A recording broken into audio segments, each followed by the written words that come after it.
What's going on, Lions fans? Welcome to the Pride of Detroit PODcast, your home for all of the latest and greatest Detroit Lions news, updates, analysis, and so much more. I'm your host, Miko, and in today's podcast, we are going to be reacting to Jahmyr Gibbs finally getting that contract extension that so many people were begging for. We're going to talk about what it actually means for the Lions, contractually going forward, as well as like the nuances to his contract. There's also a number of other breaking news that we kind of got to break down. Cade Mays suffered a pretty significant injuries. Teddy Bridgewater retires. Isaiah Pacheco also suffers an injury. But again, we're also going to be looking ahead to the Lions' first preseason game, talking about some of the main things that we're going to be keeping an eye out on as those games kind of kick off, because I think there's a lot of things that we can kind of take away from preseason games. Not that they're the end all be all, but listen, it's the first time we get to see some actual football. Before we get into all of those things, though, let me introduce my two amazing co-hosts. First and foremost, you have your senior editor over at prideofdetroit.com, Ryan Matthews at Ryan_POD. Ryan, how are you feeling on this amazing Monday?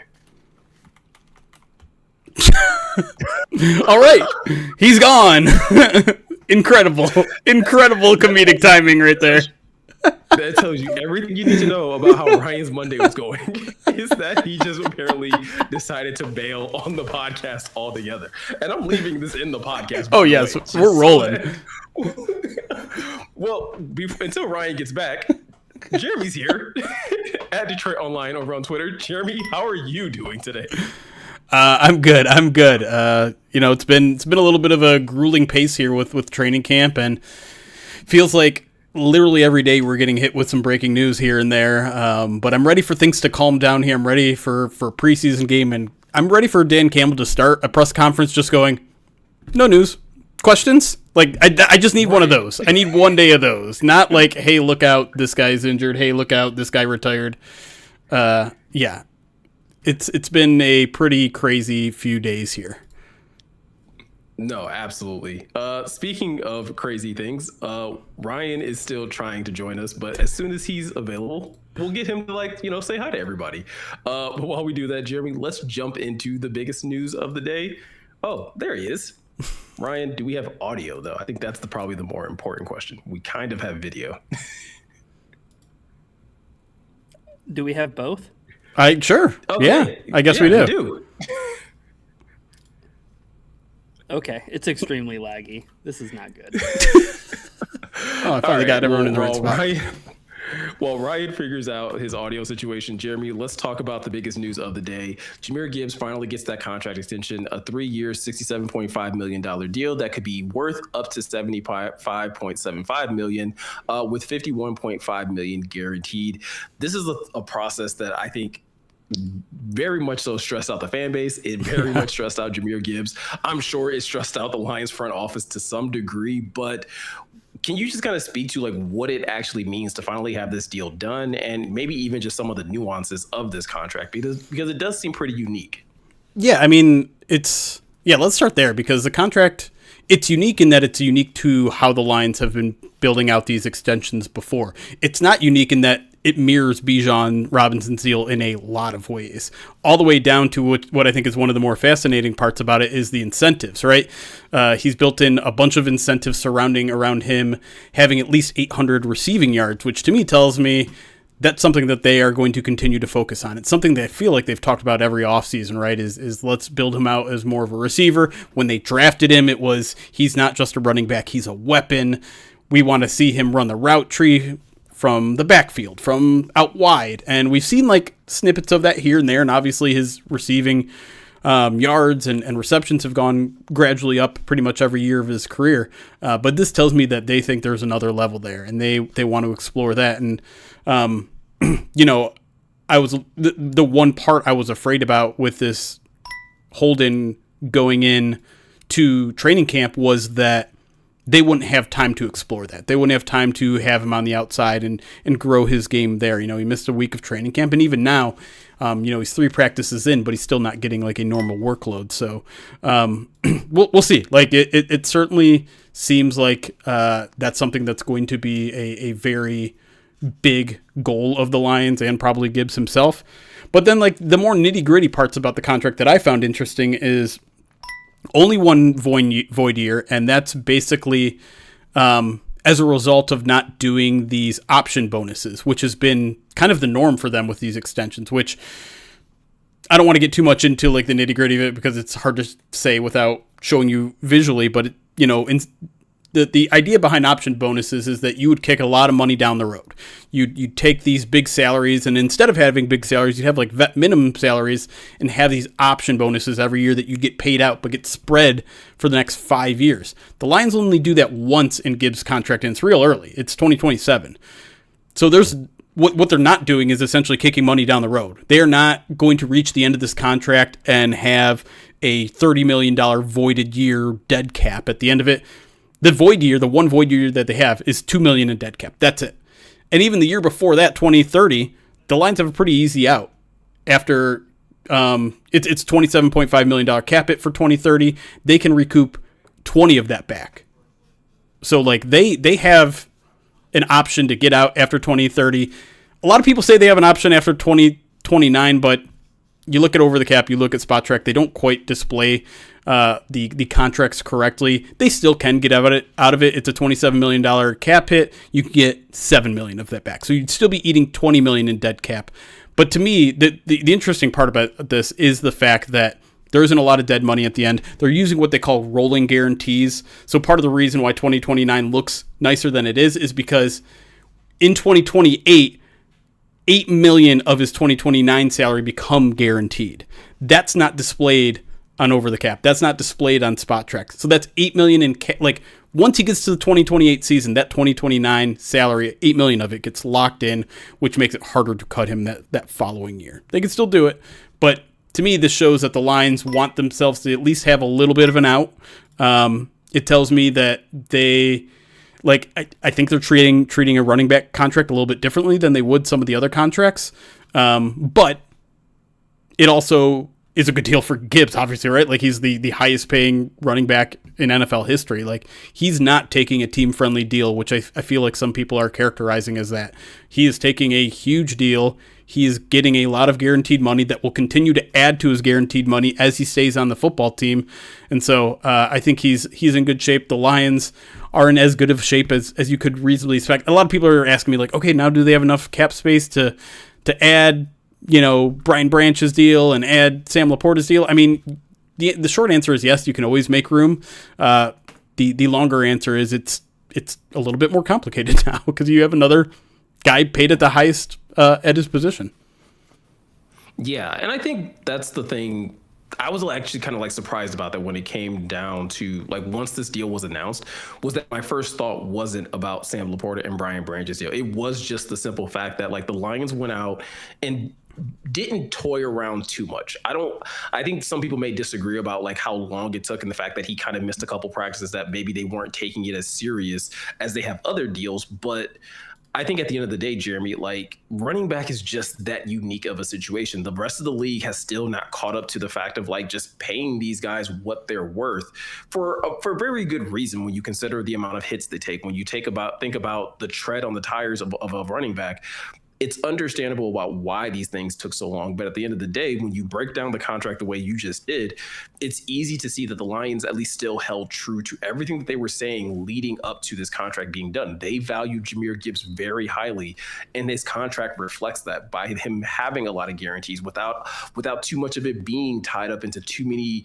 incentives that could easily be derailed by injury. Not to say that, again, 800 receiving yards is still a lot, and things can always go awry, but when you're talking about a guy in Jahmyr Gibbs, the way Dan Campbell has been this entire offseason, talk about, hey, he's going to be our bell cow. He is going to be the guy that we're going to lean on heavily. I think you set him up really well with the type of offense you have, with the type of player that he is, that he should be able to capitalize on this contract. Yeah, and the last thing, and the team can capitalize on the contract too, because we talked about this, I think, in the mailbag last week. The one big benefit of extending him rather than, riding out the remainder of his contract or, having him play on his 5th-year option and then giving him the franchise tag is he's actually cheaper for the next 3 years than he would be if you went that route. This year he's a little bit more expensive, $3 million more expensive, but next year he's $8 million less expensive than if he had been playing on the 5th-year option. And then if he had been playing on the franchise tag, it'd be probably, it's hard to project what the franchise tag is going to be in 2 years, but general estimates have it either right around what they're paying or a little bit more than what they're paying. So you're talking about at least $5 million in savings over the next 3 years. And, that might not sound like much, but we all know how much penny pinching the Lions are doing right now. And any little bit matters. And if you view this, so many people are already talking about the Lions Super Bowl window is closed. Well, if you don't think it's closed and you think they have, 2, 3, 4 more years, like, okay, that's when you're getting the savings from this Gibbs deal. That is when you're affording the team an ability to move in free agency, an ability to extend some of your other players. And so in a lot of ways, it does make sense what they're doing in terms of the short-term viability, even though you're locking up this player more long-term. Yeah, absolutely. For our audio audience, Ryan is still having some audio issues, so we are going to get him plugged into this conversation as soon as we possibly can. But in the meantime, Jeremy, like the Lions, I think the timing of getting Jahmyr Gibbs' contract is also really good when you start to look at some of the attrition that is starting to kind of roll in due to just the nature of training camp.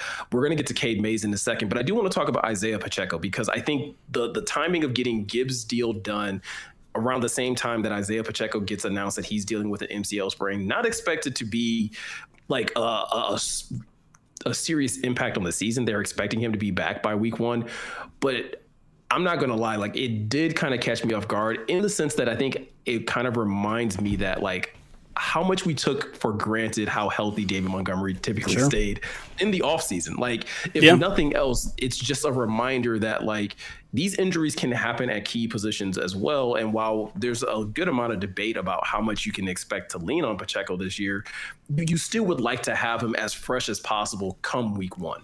Yeah, no doubt. I mean, it's funny because David Montgomery, one of the things I remember Bears fans were saying about David Montgomery when he came to Detroit is like, enjoy that for a couple weeks and then, he's going to get hurt. And like he stayed pretty miraculously healthy except for that one ankle injury he had towards the end of the year. And then he tried to play on it anyways. I mean, the Lions were incredibly lucky, I think, in general, when it came to their skill position players the last few years, Dave Montgomery very much included. And now, I think Pacheco's injury kind of highlights how thin the running back position is right now. Obviously, you also have Sione Vaki out with the broken nose and the poked eye, and we saw him at practice today, which is a good sign that he's at least healthy enough to go out there and watch his team. And has like I walked him walk right by me as his eye is still bloodshot, so he's still obviously feeling some effects of very weird freak injury.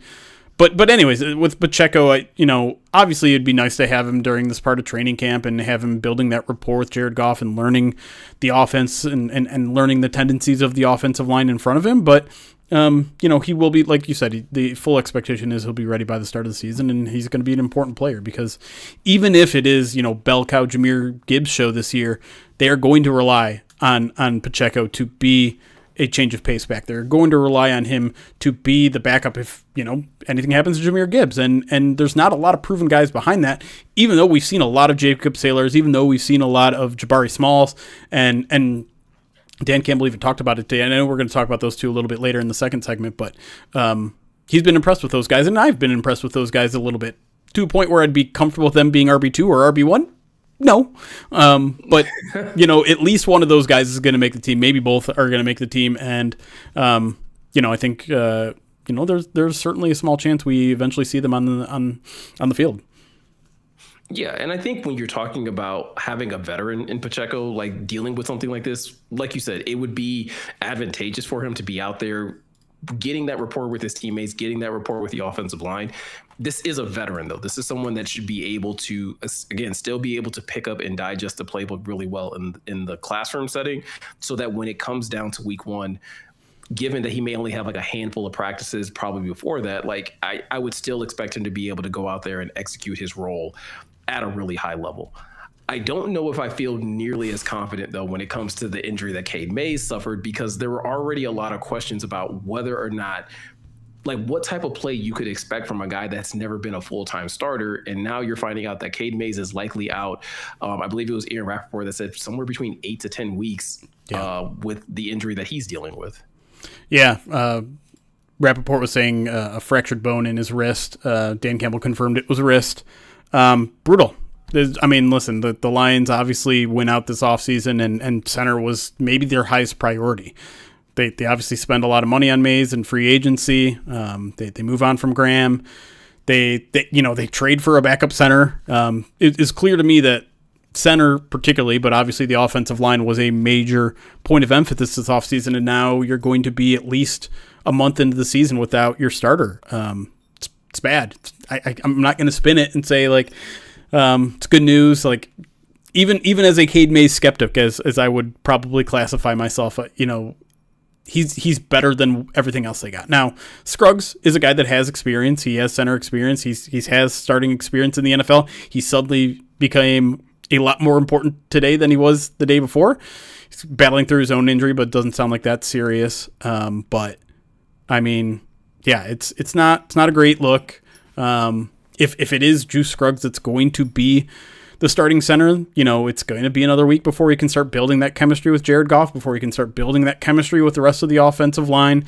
He's done it a little bit. Goff said today that, him and Scruggs got a fair amount of reps in the spring, maybe even a little bit here in training camp. But for an offensive line, for a position that it felt like this coaching staff has said from the beginning of training camp that there's a little bit of an urgency to just get your 5 out there and roll with them and try to build the chemistry as much as possible.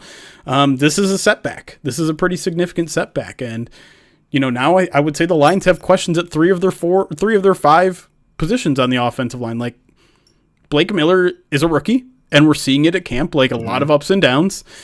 Center is now a huge question mark, and left guard is obviously still a question mark. I think Christian Mahogany is probably going to win that job, but Ben Barch is kind of entering the competition late. And so for a position of need and focus to now have a question mark at 60% of it, it's a little unnerving. But like the one silver lining, I'll say this is, well, if he misses the first month of the season's not over, right? It's the easy part of the schedule.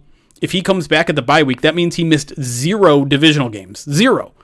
Because I think my biggest concern is like, oh my God, who's going to be center when the Minnesota Vikings are in town? When Brian Flores is whatever, concocting whatever he has against Detroit, there's a good chance Cade Mays will be that center at that time. And that's the good news. Because if the Lions can just survive the first month of the season, not go like 0-4, and against that easy schedule, they're not going to go 0-4, I think things will be okay. And, if you also want to be truthful about last year, they didn't get great center play last year, and they still went 9-8. They still beat the teams that they generally should have beaten until late in the season. And so if they can improve in other parts of the team where they weren't so good last year and get an offensive line performance like it was last year for the first month of the season, they'll keep their head above water.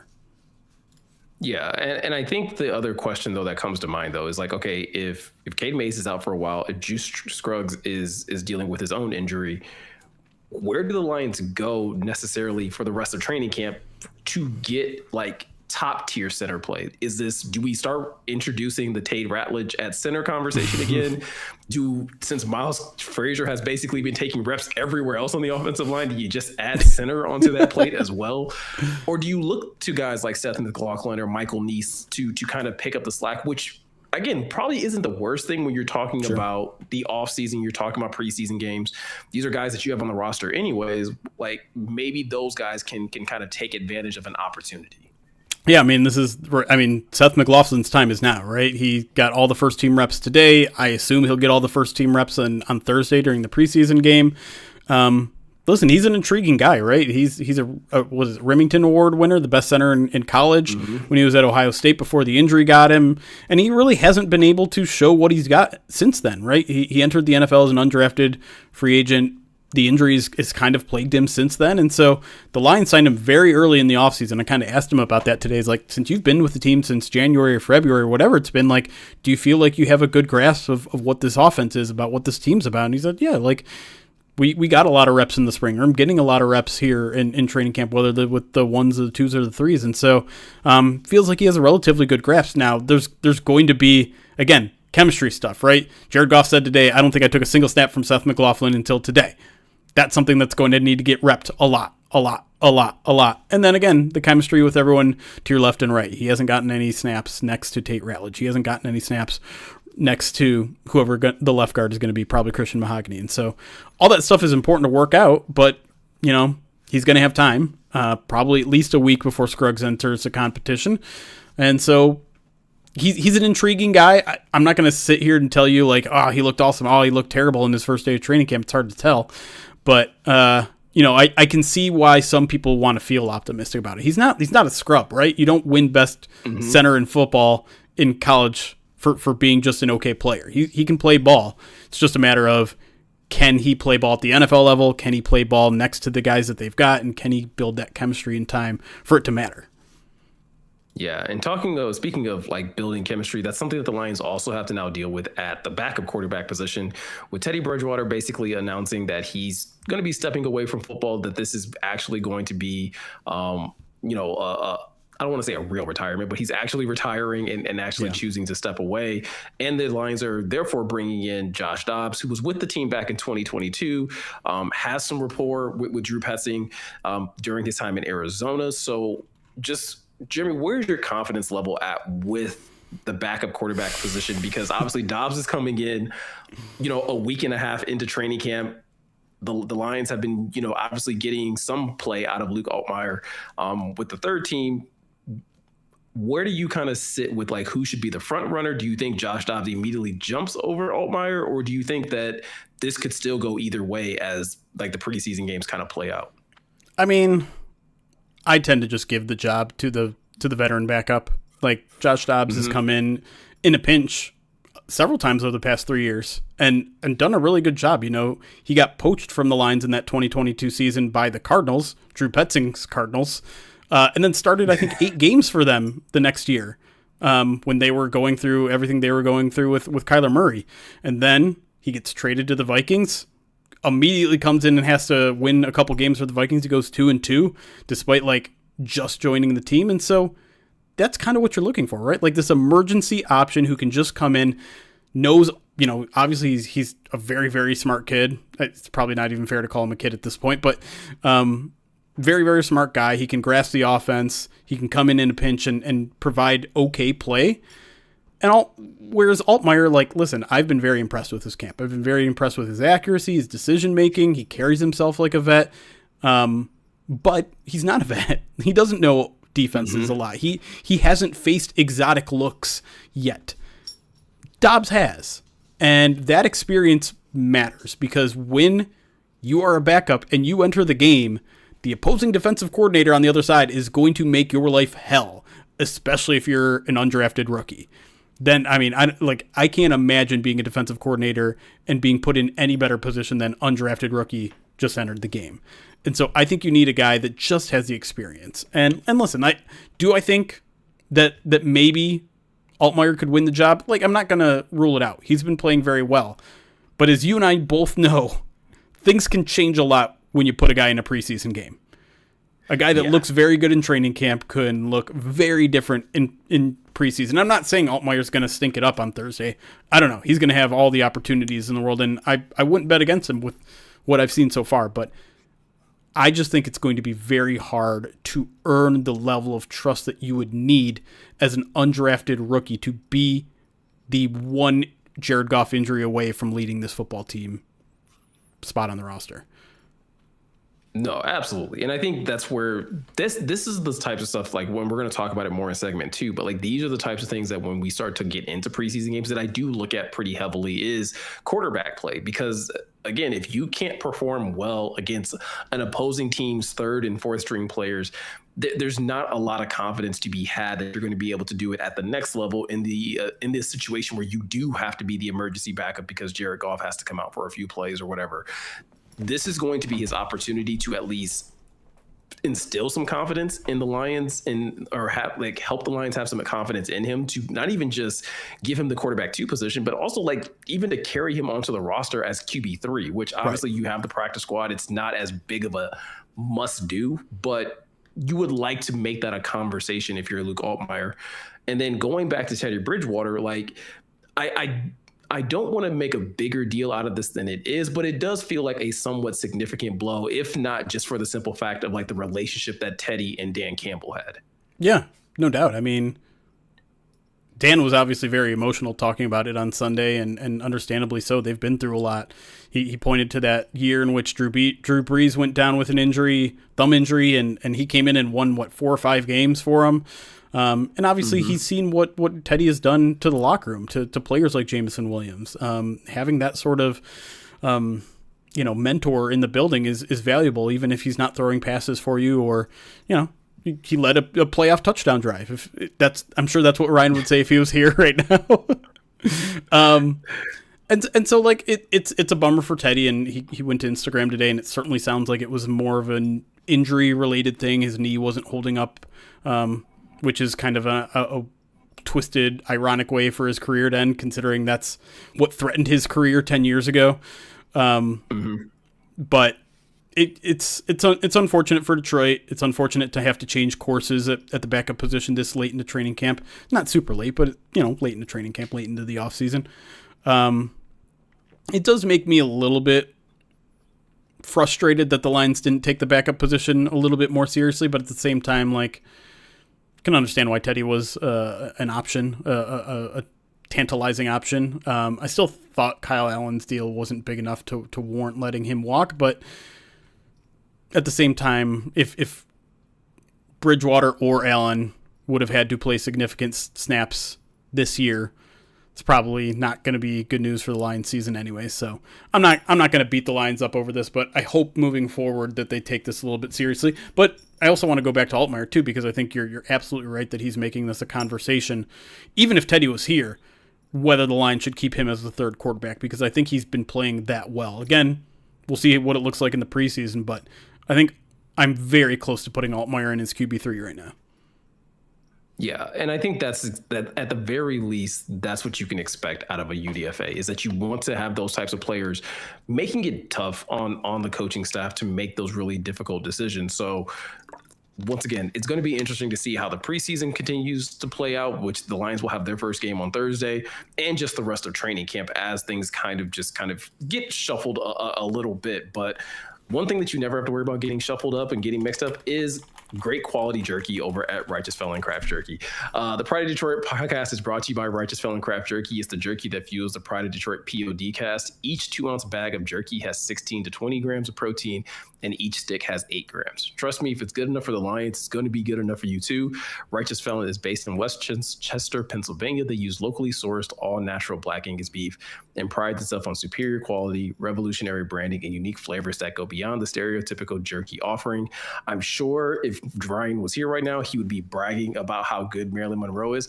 I actually haven't gone back to that flavor recently. I'm pretty sure on my next order, I'm going to have to go up, grab Marilyn Monroe, grab some Darth garlic, because again, it is one of my favorite flavors over at Righteous Felon. And you basically can get a huge savings when you go over there if you use the promo code POD15. You go over to righteousfelon.com. Wait, Miko. What, Jeremy? It's POD25 now.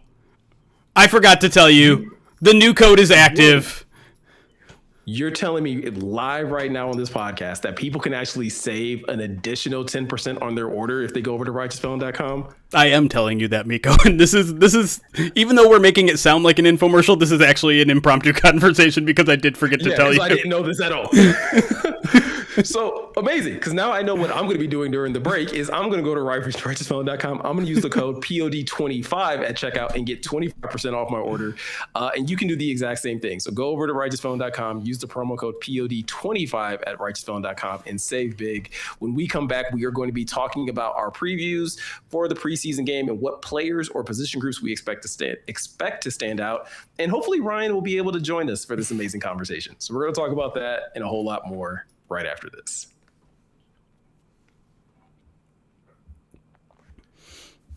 Okay. Multiple things. One, I apologize for the volumes. It is worse. And I didn't notice that until people were saying so in the comment section. I have significantly turned down my mic. I will try to stop yelling and being loud into the microphone. So my fault there. Two, that literally wasn't impromptu. I tried to send you a Slack message right before you went into your thing. Because I told you that POD 25 was going to be active, but originally the plan was it wasn't going to be until later in the off season, and then I got told it was it was actually active late last week, but it should work now. And yeah, I don't know what the deal with Ryan is right now. You want to see it in action? Yeah, I think we should do that for the people. What's my login?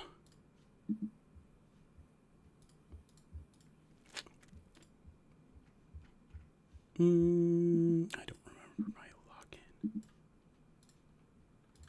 And you guys I've gotten into like the habit of like my logins are saved literally everywhere. I'm too afraid to do that.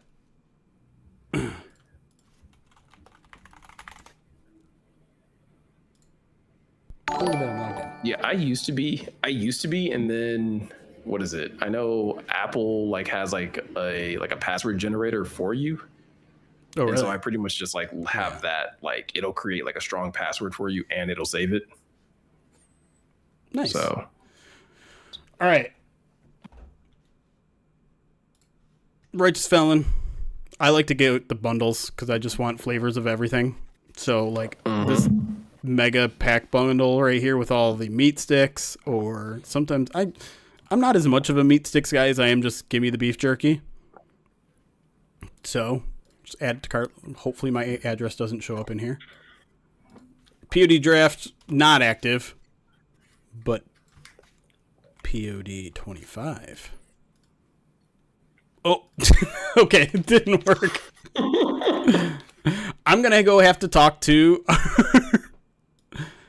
Hold on, that's crazy. hold on, chat. We were lied to. We didn't lie to you. I was lied to. Well, I'm literally sending an email. Get him, Jeremy.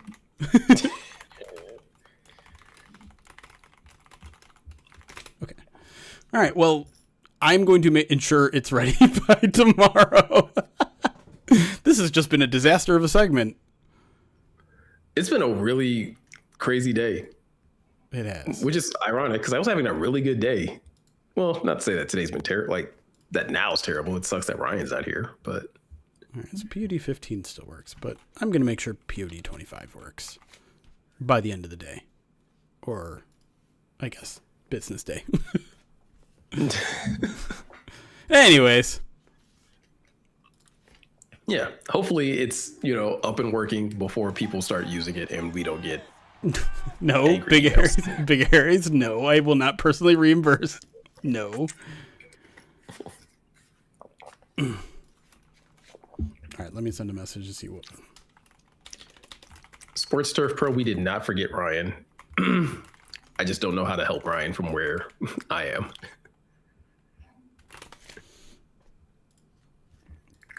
All right.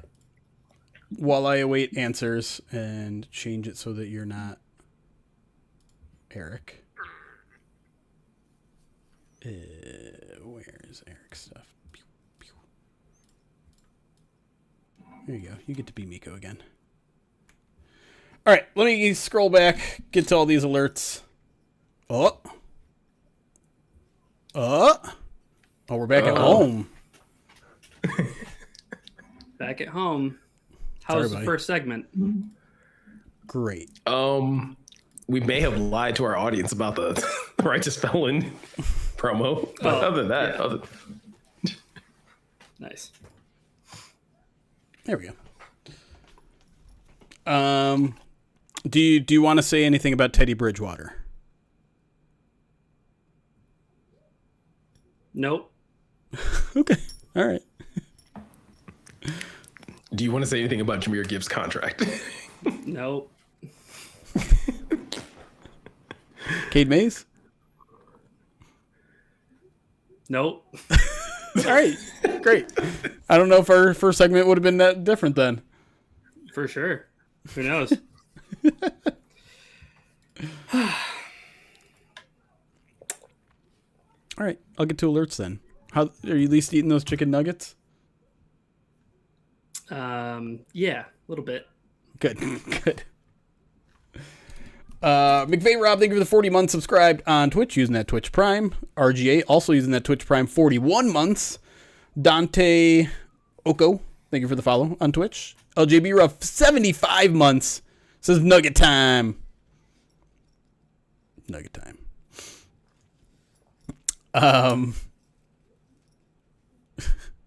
Do you have something to say?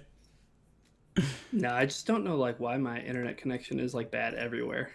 Yeah, that's strange. Yeah. Get a new laptop. Is that a work laptop? It is. I just got it last year, so it should be pretty good. Ooh, never mind. I hear you fine if that matters. Yeah, that's a good thing. That's not laggy. I don't know why the video is so bad though.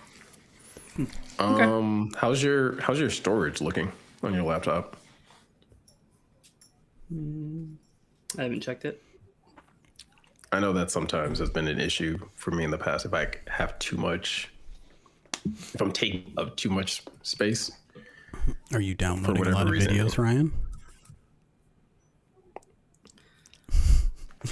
How many Teddy Bridgewater highlight films have you downloaded? I don't know what that was supposed to insinuate. Nothing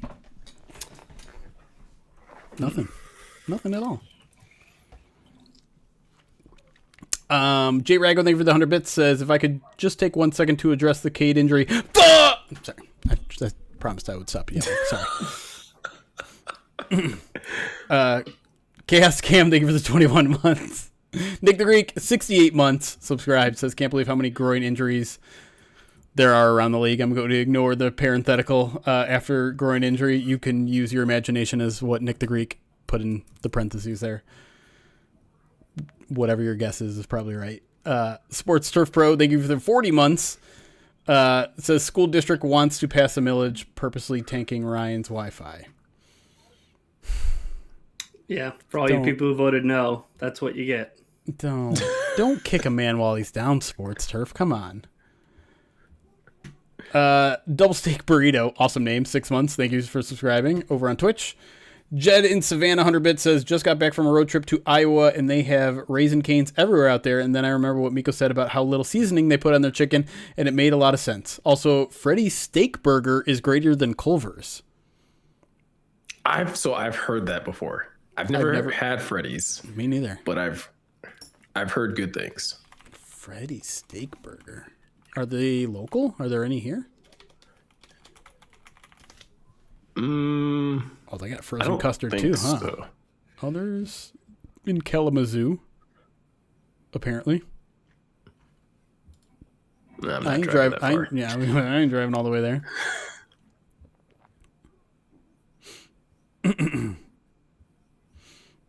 Colorado Lions, thank you for the 19 months. Says 19 months for Kenny Galladay's career years with the Lions. No news. Questions? Thank you. Thank you for no news questions. I appreciate that. I needed that. Lasermouth 33 months says 12 months of offensive line sadness. 12 in a row. Yeah. Wizard 65 months says my Seth McLaughlin anniversary. Fitting. Indeed. Hold on, let me change back to two-person here. Oh no, now I'm Miko and you're me. Oops. There we go. Nick the Gunnerbit says Glasgow and Ragnar both coming out of retirement to join Taylor Decker on the Commanders. Oh no. No. And Devin Williams over on YouTube, $2 super chat says, would you take a chance on Anthony Richardson? No. Nope. What's by the chance? Do you mean like trading a draft pick? Because in that situation, no. Like if you tell me though, like he's like just if they cut him, sure. Why not? I have no interest at all. He crashed out. The Lions are already taking on a developmental project in Altmaier. So why would you take that's reps fair. Away from him when he's showing promise? Yeah, no, I would more so say like if they decided, because like I don't see the Colts cutting him anytime soon. So I feel like it would be like a roster cut down thing. And if you just wanted to like put him on the practice squad type of situation, like I wouldn't hate it. Yeah. But I will say like he's not doing himself any favors based on the reports that I'm hearing, where it's like, if Right. it's one thing to like not be happy where you are, but it's another thing. Like, you can still go out there and compete. You can still go out there and like basically like not pollute your own water. Right. Because at the end of the day, like any team that comes and checks up on you and they're going to ask the Colts, like, so how was he in the building? How was he in meeting rooms? How was he? And if everything that they're going to say is like, he's dejected, he doesn't seem like he cares, blah, blah, blah, blah, like, it's going to be really hard when you don't have the arm talent, like in terms of like just high level quarterback play, to like expect the team to be like, oh no, but it'll be different here. Right. Yeah. I don't think he's worth either the draft capital that it would take to get him. I don't think he's worth the reps right now, because for the backup job, you need someone who's ready now. You need someone who doesn't take development, doesn't need to learn a new system, doesn't need to like ready to go. You're comfortable throwing them out there and having them not throw the game. That's not Anthony Richardson right now. I don't think it's Luke Altmaier either, but I think Luke Altmaier is probably closer. No, for sure. And I would say that like while I would be interested in it just to kind of see, like, or not, sorry, I would be intrigued if the news came across that like, oh, the Lions are bringing in Anthony Richardson, like even just on the practice one, I'd be like, oh, what does Dan and company think that they are getting here? Right. On the flip side though, like, I don't think this would be the perfect place for him.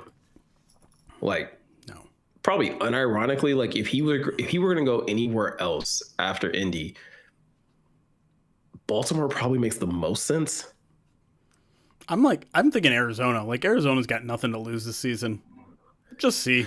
Yeah, but I just don't think. I think because I feel like anywhere he goes next, like it has to be to develop, right? Yeah. At this point in time, like if you're a top, first round pick that's flamed out at his first place, you need to go somewhere where the expectation isn't, oh, you'll start next year. Right. Yeah. Just sit and learn. Mm-hmm. And it needs to be like in a situation where like there's not going to be any debate about, well, could he be the replacement? And if you go to Baltimore, you're going to be in an offense that like at least with an organization that understands a quarterback with that type of skill set. Yeah. In terms of like run first type of quarterback, even though like I still believe that Lamar is underrated as a passer. What did he land on the NFL list this year? The top 100, he was like 80, 88 or something. Yeah. It's insane. Just wild. Him landing there, Panay landing at, what was it, like 37? Yeah. It was 69 for Lamar, but yeah. It's just one of those things where it's just like, do people just not, well, like when the Lamar case, it's like people just don't like you. Right. It's crazy. I wrote 0 articles on that top 100 list, I think. Maybe. No, I wrote one on Jack Campbell. That's a lie. Yeah, I think it made sense with Jack. I mean, I think everyone so far has been slotted pretty much where they should be, except for Panay. I think Panay is the only one that got slighted, in my opinion. That's probably fair. How are we feeling over there? You're looking so far okay. Am I looking okay? You're looking a little fuzzy now, but I don't know what to do about it. And honestly, there is no fix for it. how is your audio? Both in terms of everything is crystal clear. Like I can hear you guys Well, then clear let's- as day. then just Looks hang great. around. well then- Who cares? Okay. Yeah. All right.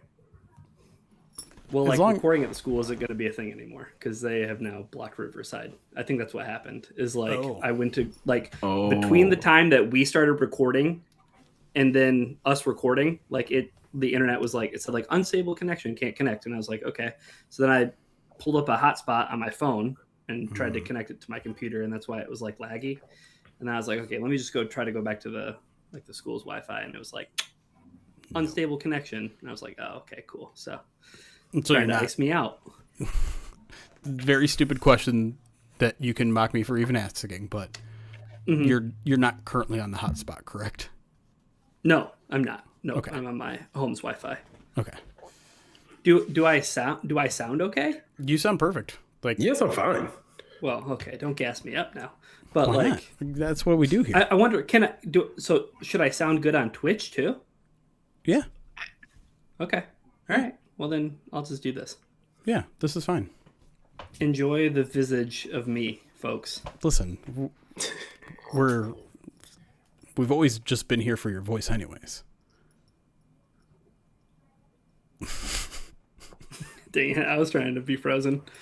You're mean. I know better. Yeah.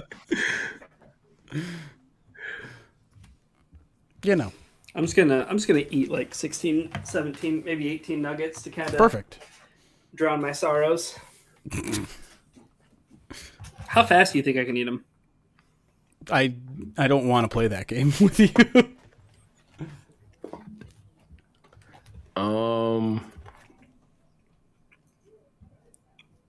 say you can eat them in within 10 minutes.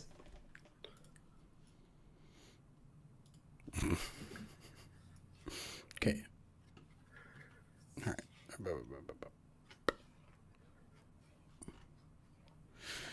How was the concert, Jeremy? It was fun. It was a very interesting crowd. I had no idea what to expect. But I guess 5 Seconds of Summer was relatively popular 10 years ago.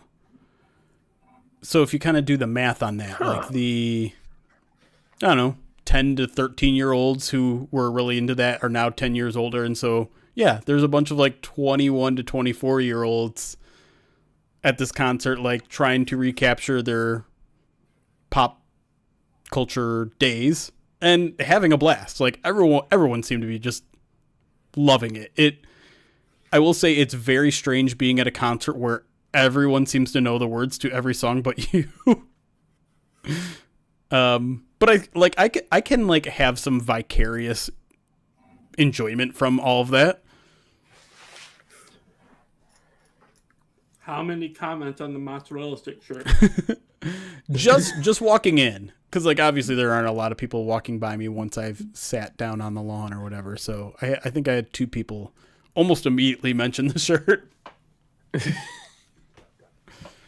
But everyone is wearing quirky shirts there because you're celebrating a boy band from 10 years ago. So it was a camouflaged. In a way, I felt like I was camouflaged. Yeah, absolutely. I'm not making it sound creepy. Am I? That? I don't think so. Just kind of commenting on facts. Mm-hmm. There's but we had a good time. Who follows me on Twitter from Australia, and when I said Australian boy band, he responded to my tweet and said, "We have boy bands in Australia." And I was like, 5 Seconds of Summer. He's like, "Oh, actually, they're pretty good." I learned that they call themselves Five Sauce. They sound so dumb now. Let's stop talking about them. 5 Sauce? Don't. What? If anything, SOS. Yeah, I know, but Oh, okay. Gotcha. Lame. But it was a good time, and -1. I love Pine Knob. Pine Knob's such a fun... Which is located on what road? I'll let you say it. Bob Seger Drive.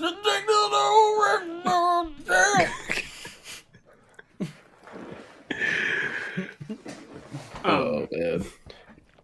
Yeah, when I said that to Jeremy, he sent me no less than 4.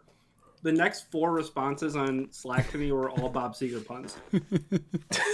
Stretching, into our conversation we're trying to have. He's doing gymnastics to stuff Bob Seger into the sentence. That's right. Yeah. Night Moves was one of... an opinion on Bob Seger, Miko? No, I don't have an opinion one way or the other. How many Bob Seger songs do you think you know? By name or by if I heard them? You'd be able to... Well, that's the thing. It's you ask him, Jeremy. Yeah, I think those you'd get two very different answers with those questions. Yeah, I think you'd recognize a lot of songs. Yeah. I would probably recognize also, one. I'm done. Yeah. So you can't show us I don't know anything. whether to be impressed we or can't like see what sad. that is. Someone check the time. I feel like that was less than 5 minutes. Did you eat all of them? It was. Yeah, they're gone. Gross. Yeah, that was at least like 4 minutes, 3 to 4 minutes. Why are you Bob punishing Seger's not yourself? dead, but that's up to Bob Seger. I did that for the Seger. But yeah, like objectively, like I would probably I couldn't name a Bob Seger song, but if you like put on a bunch of them, I'd be like, oh, okay, I probably heard that somewhere. I'm trying to think how many you've heard, and I think I'd set the over under at 3.5. Ooh. Now name the 3.5 because I think that there's three easy ones. Old Time Rock and Roll, which is the one I was singing. Okay. Just take those old records off the shelf. Just an opportunity for Jeremy to do karaoke. He's like, you want me to keep going? I don't know where I'd go with next. I actually might take it down to 3.5. No, you said 3.5. 2.5 maybe. You did. There's another one that's a surefire he would get it. What is it? Like a Rock. Like the commercials were too all over the place. Yeah. Okay. Yeah. That's a good call. I kind of forgot about that one. Oh, that's a Bob Seger song? Like a Rock. Yeah, and honestly, one of his like mass songs. Yeah, it's not... Huh. I just genuinely thought that was like a Chevy jingle that they Oh man. I feel like that's mean to Seger, but that's fair because you know what? At one point, Miko, I probably thought the same. Like as a kid, I had no idea that was like it felt especially during the 90s. Yes, right. Especially during the 90s where there was a jingle for everything. Like, right, yeah. And the trucks are like literally driving over like rocks and stuff, and like oh, this is really just on the nose. They commissioned somebody to write this song, which they made. Here's the thing, and it's part of the reason why I'm not as into Bob Seger as you is. His two most popular songs, which we just both named, are bad songs. Bad because you've heard them 1,000 times, or like No. objectively bad? Well, I think Old Time Rock and Roll is objectively a bad song. It's so these darn kids don't understand. Like, oh God, shut up.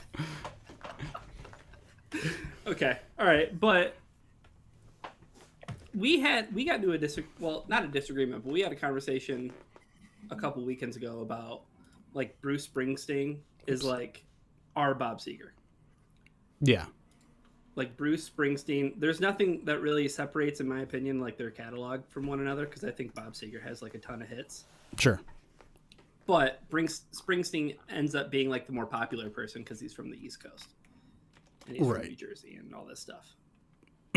So I think that's the other thing that's the other thing that would make this difficult because once you introduce Springsteen into like I can't tell you that they're different people. I would like I know that. But hold on. You heard yeah. I want to make sure everyone understands me. I don't think Bob Seger is bad. I just think Old Time Rock and Roll and Like a Rock are bad songs. I love Turn the Page. Love Turn the Page. Oh, that's right. Sorry, I forgot. Jeremy said that he wasn't going to scream, but I don't think there's any other way you can do the intro to Turn the Page without hitting those saxophone notes. Yeah, 100%. And Night Moves is like a top 100 song all time. Ooh. I don't feel that way, but... Fight me. It's so perfect. It's so perfect. It really is for like a coming of age, like... What does it mean to work on your night moves? What does that mean? What does that phrase mean? Yeah, Miko, can you fill us in? What do you think working on your night moves means? I got a few suggestions. Is that the lamest way you could come up with a euphemism for sex? Where No, No. It's a good innuendo. No, there's been some dancing. worse ones. Yeah. Here's something that I didn't know. That was the lead single to his 9th studio album. Jeez. 9? That's a lot. Ramblin' Gamblin' Man, I think, is a pretty identifiable song, too. I want to start playing some of this, but I know I shouldn't. No, yeah. That sounds familiar. Go play Ramblin' Gamblin' Man, Miko, and see if you can identify it. All right, hold on. Don't play it out loud, or at least mute yourself when you're playing it. 5 Sauce, not singing about night moves. Sure about that?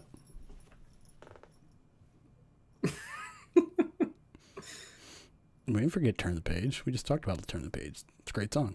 His best song. Against the Wind. Great song. Against the Wind's pretty good. Roll Me Away. Iconic up north Michigan song. I'm not sure about that one. I don't know that one by name. If you heard it, you'd recognize it. Probably. While Miko listens to some... Would you call Bob Seger yacht rock? I think I would.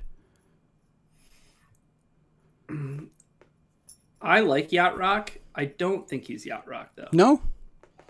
No, I just think that he existed in like the same time. He was more like that old school rock and roll. I learned today that Isaac Tesla's favorite genre of music is yacht rock. Which tracks, right? I guess that's kind of quirky and weird. Miko? So I feel like I've heard that somewhere, but like I feel like if I've heard it, it was like as part of a soundtrack of a movie. Yeah. Mm-hmm. But I can't think of the movie. But it just feels like something that would be like transitioning from one scene to another. Like that's the music that's playing in the background as like they're walking into like some old timey bar or something. It feels like something that would be played in a Will Ferrell movie. Like in all honesty. That description works for probably 98% of Bob Seger songs. Okay. Yeah. It's just playing in some pool hall that only has 70-year-olds at the bar by themselves. Mm-hmm. With a double shot of whiskey in front of them. It's like it's either the movie that's like some sort of like comedy and like it's a bunch of like buddies in like an old-timey bar, or it's another type of comedy where like some black people have gotten stranded somewhere and they walk into the bar and that's playing and then it just like record like scratches as they walk into the bar and it's just like and all the bikers at the bar like slowly turn and look at the 2 black guys that walked in and just like yeah. Just someone clears their throat and that's it. That's the whole scene. Mm-hmm. But on an entirely other note, Bob Seger is awesome.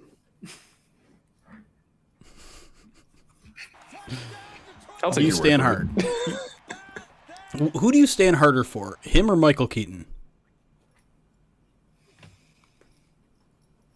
Apples and oranges.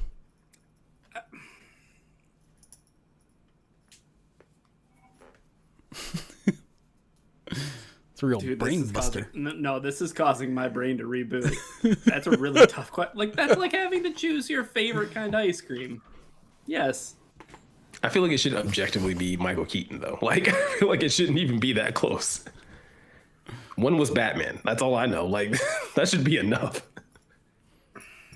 One was a Ramblin' Gamblin' Man. One was Birdman. That matters more to me.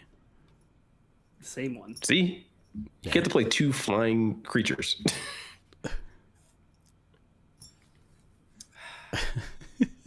Bob Seger's incredible. I'm not going to lose my Michigan card on this podcast.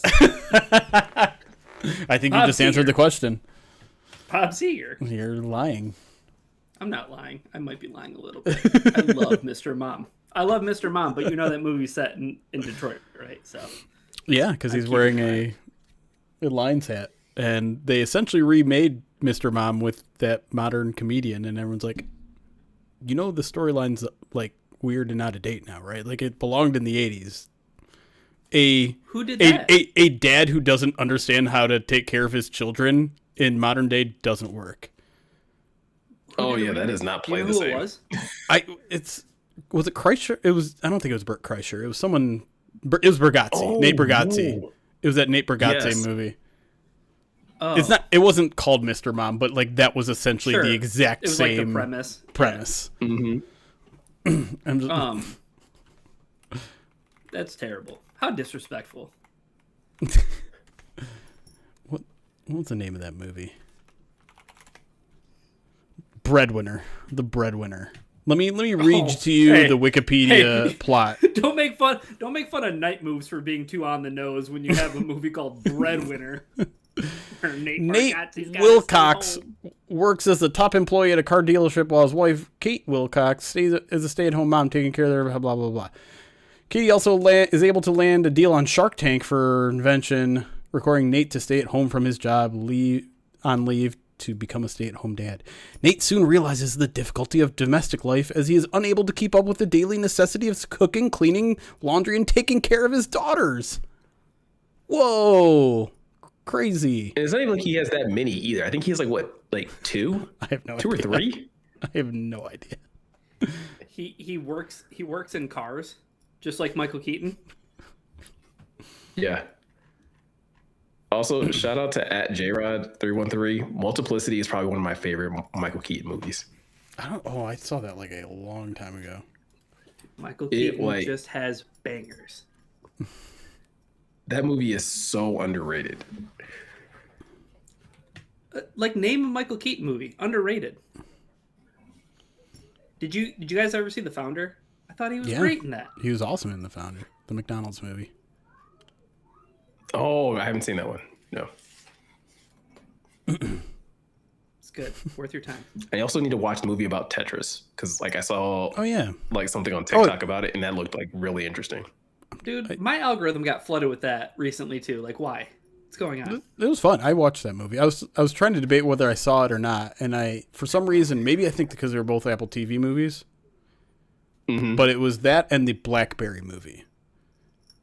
I have not seen the Blackberry movie with the guy with Rob McElhenney. No, maybe someone from It's Always Sunny. I can't remember if it was Rob or no, it wasn't Rob. He's Mac, right? It was. It's the other guy. Glenn Howerton. Thank you, Kick Puncher. Yes. Anyways, if anyone can vouch for the Blackberry movie, probably go see it. Can I just real quick my favorite quote from Mr. Mom? When the boss shows up and Michael Keaton's trying to be like a manly man and he's like dressed in overalls and he's got the lion's hat on backwards and he's got the sledgehammer and he's like supposed to be like tearing down his kitchen or adding a wall or something like that. Yeah. And the boss walks in and Michael Keaton goes, "You want a beer?" And the boss goes, 7:00 in the morning. Michael Keaton goes, "Scotch?" So good. That's so good. good. That's good. It's real good. It's real good. Is it as good as a Nate Bargatze movie? Don't know. Haven't seen it. How dare you? Yeah, like best thing you've seen recently. Brand New Day. You got a chance to see it? Is that the Spider-Man movie? Yeah. It was fantastic. Jeremy, I think was that the third Tom Holland Spider-Man or the fourth? You're asking Fourth. me? Did you just ask me that question? No. I didn't. I started thinking about. I've known Jeremy for 6 Spider-Man live action movies. I've known Jeremy for 6 live action Spider-Man movies. Yeah, that sounds about right. I watched the cartoon one. That one was kind of fun. Oh, Into the Spider-Verse. You just like John Mulaney playing Spider-Ham. That's right. Any interest in watching Spider Noir with Cage? That was good too. That was actually really good. I think I need to go back and try it because I watched the first episode, Miko, and like Nick Cage just kept on taking me out of it. Like I think that's the thing that like kept me in it though. It's like okay, then it might just not be for me. It's not enough of a Spider-Man movie. Look at that hat. Look at that lion's hat. That hat is $1 million. I want it so bad. So bad. It's like I find it hilarious. I find it hilarious that he has like the face of a 26-year-old, yet the body of a 12-year-old. So the proportions are matching. But if he didn't have a hat on, Miko, he'd have the hair of a 42-year-old. Right. Like it's just like you could have told me that was Honey, I Shrunk the Kids, and I'd probably be like, yeah, that's probably where that film photo's from. All right. Wait, what were you were talking about, Miko, though, before? Oh, Spider Noir. Like, I just think it's a, like, if you enjoy comic books, like, it has enough of that. But, like, whether it's Nicolas Cage or the fact that it's, like, set in, like, the 50s or whatever, like, there's so much of that is just, like, so weird that I just like kept watching because I was just like I just want to see how this is going to play out because this is just so quirky, but it was still like a fun watch. Did you watch it in color or black and white? Color, but only because I was watching it with my wife and I was like, Khalil's not going to watch this in black and white. I'm going to bridge this to Jeremy because I want to hear the last thing that he's seen. But when I tried watching it in color, I don't know why. I think it might have had something to do with the lighting, but like the only time I've seen anything recently on film or like on TV that has made that time period look authentic, it was Marvelous Mrs. Maisel. Ooh. Like I feel like it's so hard to do that era, like unless you are like putting a lot of money and time into it. And I feel like the Spider Noir, I'm not trying to say anything bad about it, but I'm just saying like I feel like the Marvel stuff has kind of gotten a reputation recently for like feeling or looking like inauthentic or like not as like I don't know, but like watching it in black and white, like I totally got the appeal to it because I was like, oh, it's supposed to like it's supposed to feel more like a classical 1940s French noir kind of femme fatale kind of movie where it's like okay. But then I was trying to watch Nick Cage do it, and I was like, this is not working for my brain right now. So I think that's the thing that, like, if I watched it in black and white, I do think, like, Nick Cage's performance would have taken me out of it. Because it's in color, like, his just quirkiness takes it from, like, these moments that should probably be more serious and probably would feel more serious in black and white, just feel comical. And so, like, I was able to just, like, and it was also nice to watch something Marvel related that, like, I knew it wasn't connected to anything. Like, this is not going anywhere. I believe that part of it. Best thing you've watched recently, Jeremy? The last movie I watched in theaters, I just looked it up because I forgot the name of it, and now I've forgotten it. It's not The Proposal. It's The Offer, the Seth Rogen movie with, gosh, what's it called? The Invite. Olivia Wilde, Ed Norton. I enjoyed that. It was a pretty fun movie to watch. I will say, why do you sound like you're trying to convince yourself? Well, okay, like, because I'm trying. What was the cadence in that analysis? I'm trying to walk around the fact that I saw it with my mother, and I would absolutely not recommend seeing it with your mother. Okay, that's fair. Yeah, been there, done that. Family, Christmas, 2010, Pulp Fiction. Yeah, there you go. Mistake. Yep, there you go. But yeah, that was a nice movie. I enjoyed that. I still want to see The Odyssey. I haven't seen The Odyssey. I'm currently binging the first 3 seasons of Ted Lasso to get into the 4th season, to get back into the swing of things. I've seen the first 3 seasons of Ted Lasso, but just feeling it out again. Yeah, we watched episode 1. It's more Ted Lasso. It's more Ted Lasso. You know what I mean? We watched what was that Sam Raimi horror movie that came out recently? Send Help. It had Rachel McAdams, I think, in it. I think that's her name. Sometimes bad with names. Yep. Yeah. You were correct. I really enjoyed it. I think my wife liked it too. It was on Hulu. But, interesting. And has someone named Emma Raimi. That must be a coincidence. I mean, I'm not one to ever levy accusations of nepotism at anyone. Or that Hollywood has ever been wrought with that. But I just really like Sam Raimi. If I can tie this back to Spider-Man, you know. But I think it was a really well done horror movie, and it wasn't even really horror. It was like horror comedy. I don't know if any of you have seen Drag Me to Hell. That was a horror movie that Sam Raimi did, but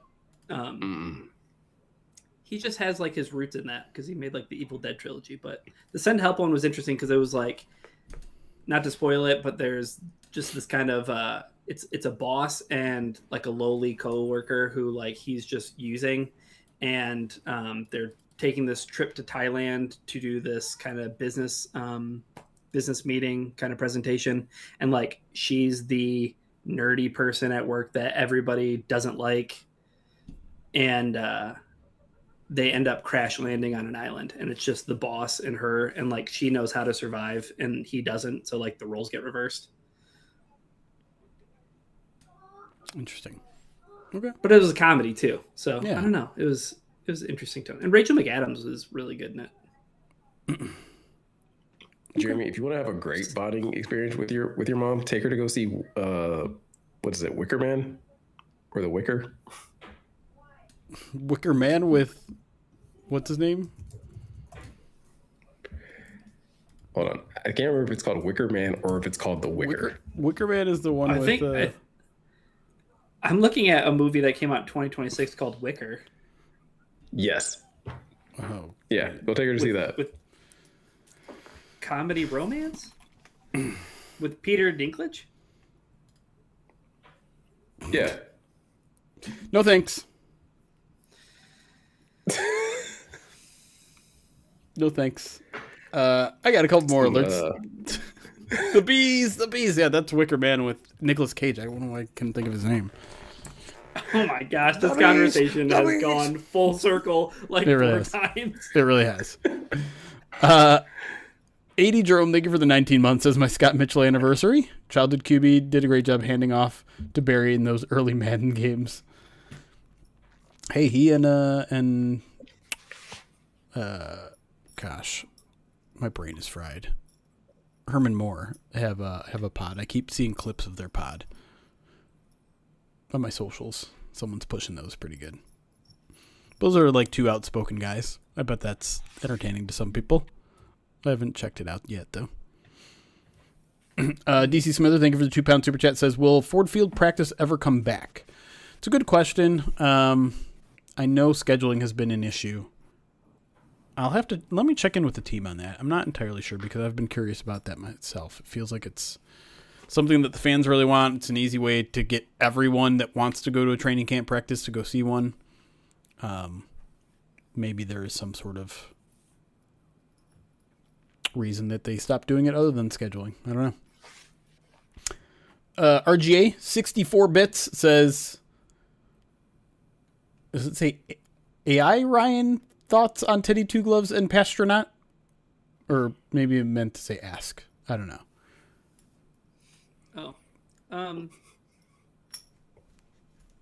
Yeah, I don't feel great about it, but also like Teddy hasn't really looked all that great, and I guess him mentioning that he feels like he can't keep going on his bad wheel. Like, yeah. Okay, that makes sense. Like, you won't throw the football well if your lower half isn't in sync with you. So, right. I mean, good on him for hanging it up. It sucks that the Lions found out, a week into August. Right. Yeah. Not saying I don't know. I don't know how differently they would have handled the quarterback position. Like I don't know if they would have if they know they can't, because I feel like they probably just had a feeling or an understanding that like we could just go sign Teddy if we don't want to pay Kyle Allen what he wants. Right. So maybe they're just like, okay, like we can save a little bit of money and we will know we'll get Teddy. I wonder if they know that like if Teddy like retires before they make that decision, I wonder if they're just like, let's throw a couple, extra pennies towards Kyle Allen to make sure that like we just keep him here. Like, so I don't know. That's just how I feel about it. I'm really excited about Luke Altmaier though. Like, I thought that was an interesting signing when they made the signing, and from what you've reported in training camp, Jeremy, and other people, right? So it's not just like you saying it, like there are other people that are also seeing him. We were saying this on the show, like now, like we've been fooled before by training camp performances, so he has to go out there and actually do it in the preseason. And part of me is a little afraid is like he's just gonna like bomb out the preseason and be like, I thought you said he was killing it in training camp. Why you're lying to me? That I mean, you know what though is that, and I don't think this is revisionist, but I do feel like there were the peaks and valleys of like Hendon Hooker in training camp before people got to see him. You know what I mean? Right. Like, yep. And I don't think that there's as many people saying like, oh, Luke Altmaier looks bad today. Right. I saw more negative stuff about Teddy Bridgewater than I saw about Luke Altmaier, and I don't know how much of that though is also like you're comparing those two, and like Teddy on one leg looks bad. Does Luke look so much better by comparison? Right. I don't know how much of that was happening, but like I don't know. Yeah. I just kind of want the kid to go out there and rip it on Thursday. You know what I mean? I also just don't think there's going to be as big of like expectations on Luke Altmaier to go out there and play well. Like with felt Hendon, like Kyle Allen last year, right? Yeah, like with Hendon, there was always that like, well, what if he ends up being the guy that some people thought could go in the first or second round? And so like everything was always like every performance, good or bad, was always weighed against that. Luke Altmaier is an undrafted free agent, so like if he goes out there and plays bad, like, well, now we know why he went undrafted. Yeah, 100%. And that kind of buoyed every Hendon Hooker performance, where it was like, well, he did have those couple bad throws and that really bad interception, but like he could be good though. Like he was drafted in the maybe third with round, some more like, development, right? Yeah, like maybe with some more development, he could maybe plan out. Yeah. Okay, I got two things to say. One is there's a bunch of training camp highlights from today, and I think we should watch them together. Two is I think I'm going to the game on Thursday in Cincinnati. Do you remember what tennis while you're there too? No. Is that going on right now? I think the Cincinnati Open is like this weekend. Oh my God. I didn't know about that. I don't think I'll be in town long enough. But yeah, it's going on right now. There's something pretty close to Cincinnati that I have interest in going to. Oh, yeah. Does it rhyme with eager? Does it rhyme with Seeger? No. Does their mascot rhyme with Seeger? Yes. Does it rhyme with Truckies? Yes, it does. And I'm debating putting up another challenge to our live chat. How many subs to get you to live stream while you're in? Like to go live on, not even like on Twitch, just like on Instagram or something while you're in Buc-ee's. I have this Buc-ee's clothes that I haven't worn before. Oh my gosh. 100. I'm just saying, this might be a good opportunity to break in that swimsuit and this little Can you wear a t-shirt under that like you're wearing like a basketball jersey? No t-shirt. I want us to all be able to see how pasty Jeremy will. I don't think you're allowed to take. Listen, I'm at training camp. I'm not that pasty. Up once you get up here a little bit. Like I definitely got some farmer's tan going on here. I don't think you're allowed to. I'm so white that I'm literally changing my background a little bit. Like it goes a little white. Like your upper arm in my t-shirt are looking drastically similar. Yeah, so listen. Let's start at 75. Let's start at 100. Let's start at 100.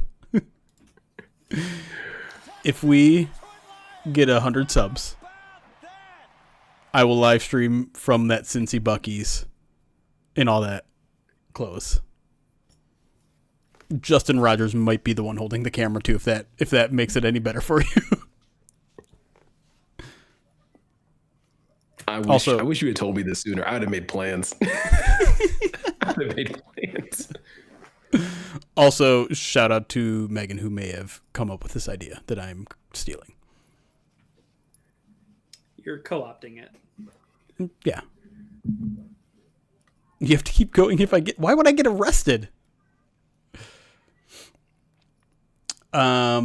While we consider all of this, Dirty Gert, thank you for the 25-month subscribed on Twitch. Says, go Loins, excited to catch a live stream finally. Had a pretty bad day today, so thank you guys for cheering me up. Hey, you're welcome, man. Sorry you're having a bad day. Hopefully you're still hanging around, and hopefully, since that alert, I don't know how much Lions talk we've actually done. Seems very few, but very little. But we're about to jump into the second segment. So I'll give you guys until the rest of the show. Maybe not. And HSW, thank you for the 18 months. Says blindingly white shoulder, Jeremy. All right. Do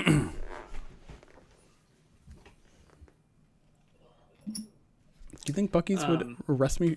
Would not allow filming on their location? Oh no, they absolutely will.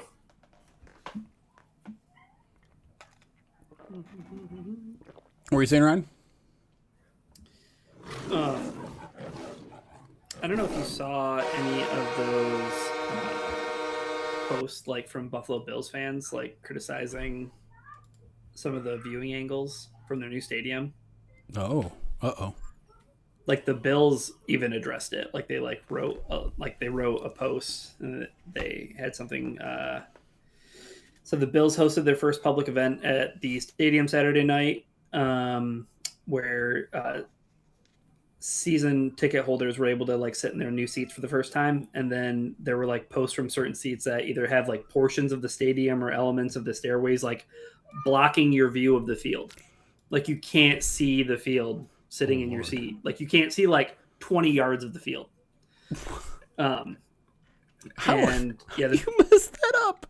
I literally do not know how you mess that up. Like but the Bills posted and said, thank you to the Bills Mafia for setting a new attendance record with more than 50,000 fans. Saturday's practice was a great opportunity. We are currently addressing internal and external feedback regarding the facility's operation following the first event. We'll utilize the next 6 weeks to refine any details as we prepare. Like they claim that like less than 1% of seats, but like there were a lot of posts of people like, I can't see anything from my season tickets. Like I can't see anything from my seats. That's wild.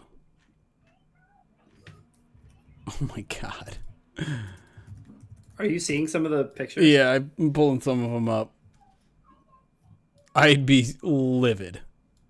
Absolutely livid. Like, that's a huge, like, that's like a big part of the field. That's crazy.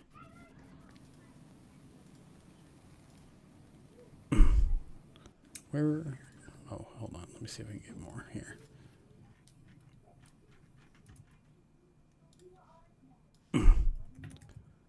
Oops. What? Hold on.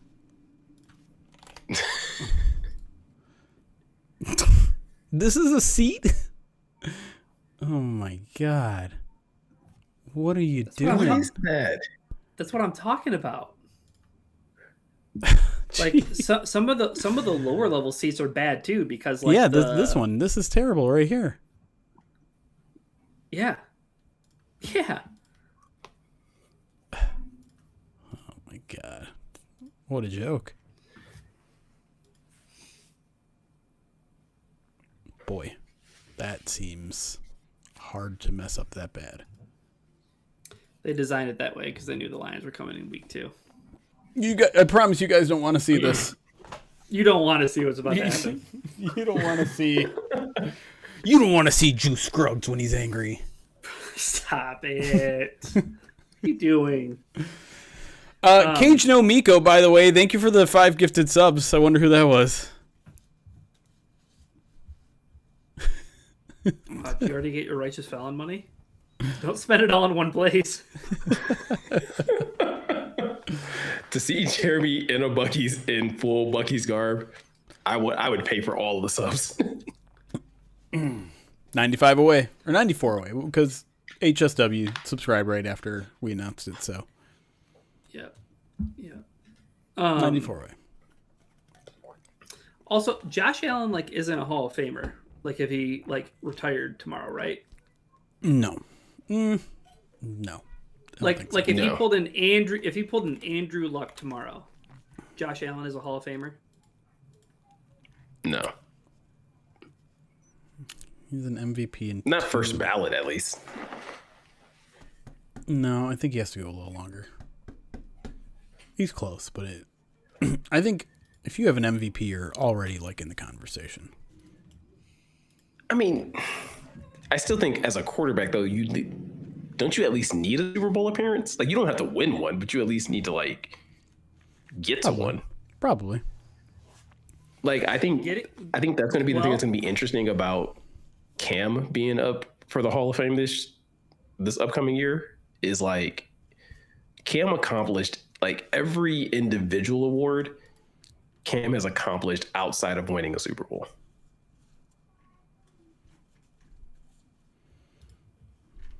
I just feel like Cam's rise and fall was very quick. He was this supernova that man, yeah. He only has he's a one tricky All-Pro. He has 3 Pro Bowls. Who, Cam? Tough. Yeah. But he doesn't he have an MVP? He does. He does have an MVP. And he did go to a Super Bowl. But I think ultimately, Miko, and this is funny because I'm talking to the people who don't know why I'm asking this question. Bill Barnwell had an article where he went through the entire NFL right now and he listed out players that are in the Hall of Fame or would be in the Hall of Fame if they were to retire tomorrow. And then people who are on the cusp and people who are have some work to do, whatever. He said Josh Allen was one of them. But when he talked about Jared Goff, he was nah, he has that pretty bad loss in the Super Bowl to the Patriots and that hurts him. But was willing to say that Jalen Hurts is going to become a Hall of Fame quarterback. And I was Jalen Hurts is going to become a Hall of Fame quarterback? He said he's on the track. If he has a few more years doing the things that he's done the past couple years. I was man, I don't Jalen Hurts. I don't know. Yeah, I think in Jalen Hurts' case, I feel he needs an MVP and probably another Super Bowl. He's been to 2, right? And he won one of them, lost the other one to the Chiefs. There's no shame in that. But I guess my original point with Cam was that the way Cam lost that Super Bowl, sure, it's etched in everybody's mind. He doesn't go for that ball or whatever. But it's almost getting to one and losing isn't the best thing for your resume sometimes. If you get there and lose, what's going to happen to Joe Burrow, right? Will that? I don't know. Yeah, no, I understand the thought process that getting to one. Well, actually, I'm sorry, I take that back. I don't understand the thought process that getting to one and losing one is worse than never getting to one at all. I mean, I totally agree. Right, because especially if you're the leading factor to you getting to one. Cam was the driving force to the Panthers getting to that Super Bowl. Matt Ryan did the same thing the very next year. And I was is Matt Ryan a Hall of Fame quarterback? And I'm yeah, no, he is. He's I just looked it up. He's top 10 in passing yards, has an MVP season, went to a Super Bowl. Yeah, I think the thing, if Cam gets in, it would have to be the combination of all of his success. It wouldn't just be NFL success. It would also be people pulling some from college years to be like, well, like number one pick, rookie of the year, won a Heisman, like did a lot of good things, but like Josh Allen, Josh Allen has to get to a Super Bowl. Like you have to saying get that to saying that Josh Allen is a Hall of Famer if he retired tomorrow is like putting way too much stock in like who he could become or what he could achieve. I don't know, man. Jeremy, are you struggling with Matt Ryan still or no? I think Josh Allen might have a better case than Matt Ryan, and I know that sounds crazy. Josh Allen has been considered a top 5 quarterback longer than Matt Ryan ever has been. Matt Ryan was an All-Pro, first team All-Pro once. Yeah, the year he won the MVP, right? Yeah, but I think it would also I think you could also argue though that like Matt Ryan was playing quarterback during an era when like there were a lot of future Hall of Fame Tom Brady were playing. Tom Brady and Peyton Manning were the first team All Pro the entire. And sure. Jeremy, I totally agree with your argument. Like, I think being first team All Pro, like you have to be the best at your position at any given point in your career. Yeah, and like that's what I think is the biggest knock on like Mike Evans' case for being in the Hall of Fame. I don't know if Mike Evans was ever the best wide receiver at any given time in his NFL career, but then there's so many people that want to say, "Oh, consistency," right? Yeah, I just make that argument for Matt Ryan. Matt Ryan is 10th in passing touchdowns all time, and I think he's either 10th or 9th in passing yards. So, like, he did it for a super long time. Yeah. The last time we saw him on the field, he was not good. He just, like, played too long. You know what I mean? Yeah. Like, I don't know. It's like I don't think – do you think Ben Roethlisberger makes it in the Hall of Fame? Yep. He's on this year's – Okay. I don't think he should. Two different questions, though. I don't think. Yes, that's what I was going to ask you. Like, do you think would he belong in your NFL Hall of Fame if you were in charge?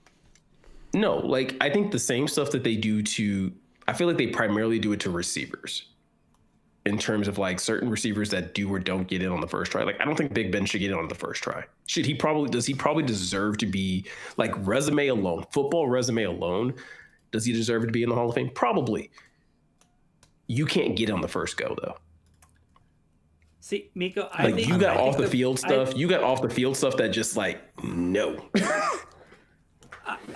I agree. That's the only way you could probably go about doing it. But I think that the first ballot Hall of Fame stuff is so dumb. Like either you're a Hall of Famer or you're not. Like I agree. It's like the pettiest distinction that like old baseball writers do because they're like, what Joe DiMaggio wasn't a they didn't play the game the right way. Famer, so like nobody will ever be as good as slamming Sammy Sosa. Like, come on, stop. Trust me, I agree. I don't quite understand it either, especially like because you make it seem as though like it's this weird thing where it's like this is a Hall of Fame that you are voting people into. This is not a club that has like a capacity limit. Like no one's coming out of the hall for someone to go in. Well. Well, not to go in, but some people do, I think, end up on their way out of Hall of Fames. But it's just like they treat it like it's like a line of people trying to get into a club, and there's a bouncer outside, and it's just like, nah. Like Hi Jerry. The game has been around for so long. There's a lot of great players, especially recently. Like this wave of people that are like going to be coming up, like I don't know. Like this upcoming class is really good, but there's some people that just aren't going to get in. Our good friend Jerry Mallory, a longtime alum of Pride of Detroit, has just jumped into our Slack and told Ryan, all these years later, and you're still hating on Mike Evans? Those years that Chris Godwin was there with Mike Evans wasn't even the best receiver on the team. It's crazy. Thank you, Motor City Paulie, I think. Appreciate you. All right, I think we should get back into it. I kind of hate Hall of Fame talk. I get the appeal of it, but yes, of course. Did you see those numbers though about the Hall of Fame game? Like it was like over 7 million people, and they said there wasn't like a single NBA game last year that did 7 million viewers. Yeah, but how many people were at the Five Sauce concert? Probably about the same. How many people were at the Five Sauce concert watching the Hall of Fame game on their pocket? No, not even. I don't even know if I've seen a highlight of that game. I would never. It's a shame. Haynes King with the touchdown at the buzzer to win it. I don't even know what that name means. Haynes King. So Georgia Tech. So we got to talk about this. So okay. I saw the name and I was like Haynes King, and I was like, oh, black quarterback. And then I saw the highlight and I'm like, nope, got it wrong. Got name duped. Haynes King? Easy to do if you looked. Easy if you look. I mean, it was the last name that got me. Like royalty of the underwear? That's what his name means? Haynes. How dare you talk about Haynes King like this? Haynes King is awesome. Okay. I'll take your word for it. I mean, I feel like he should have like a guaranteed like sponsorship though with Haynes. It's not spelled the same way. So? Feels kind of important. Maybe a little confusing. He got hurt. He won on the. He had the game-winning play and got. Did you say atomic wedgie? Yeah.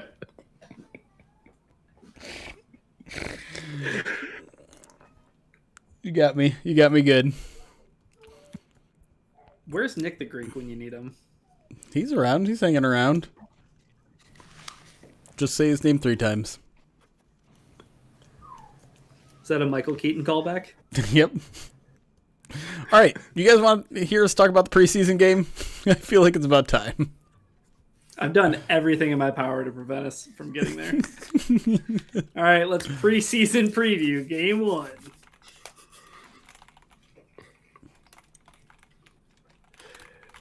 Oh, man.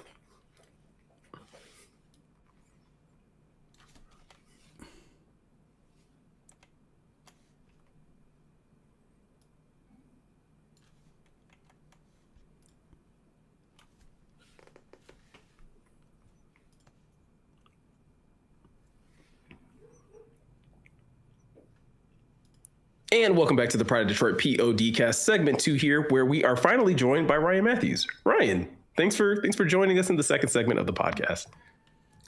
I feel like I've been here forever, guys. Thanks for having me back. Sorry about my technical difficulties, but like when the man keeps you down, the man keeps you down. Listen, it's all good. You're here for probably the most important part. I don't know.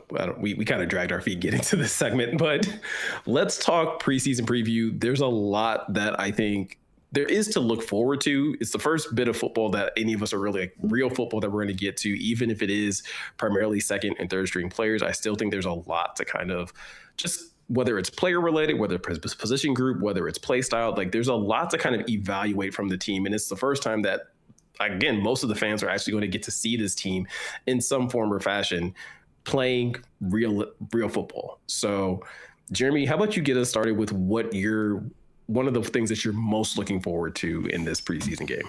Yeah, I think one of the, we do these roster bubble predictions where we're kind of predicting the winner of these camp battles week by week based on who's trending up and down during training camp. And one of the positions to me that's still very much up in the air that I don't feel comfortable in any front runners is the wide receiver position beyond the top 4. I think Dortch and above are locks at this point, but I'm still very curious as to who's going to win out the 5 and maybe 6 spot. I think, there's been strong days. Can I ask you why Dortch is the line, though? Can I ask you why Dortch is the cutoff? Yeah. Like, what separates him from the other guys?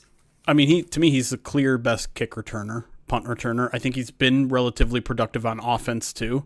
He's been getting the, Jared Goff is going to only throw to these guys during warm-ups treatment. And Dan has come out and said like there are some things about Dortch in the return game that surprising even me with how good he is. So I think he's got the punt return job on lock. If I had to guess the kick returners week 1, it's probably him and Sailors. But Yeah, I think special teams, he wins it. I think he's probably a guy that you can rely on pretty steadily to be that wide receiver 4 position that, gets some offensive snaps each year. So I think he's the pretty clear wide receiver 4 right now. And then, take your pick. Like Dominic Lovett started a little slow, kind of trending up. I think Cedric Wilson might be in the exact opposite trajectory, although some of that is injury related. He came back to practice today on Monday. And even some of these like UFL, UDFA like late edition guys are starting to make some noise. Lucky Jackson got some reps with the ones on Sunday when the Lions were resting a bunch of people. Tate Martin is a guy that we keep talking about on PODD who's making a little bit of an impact on special teams and a little bit of an impact on offense.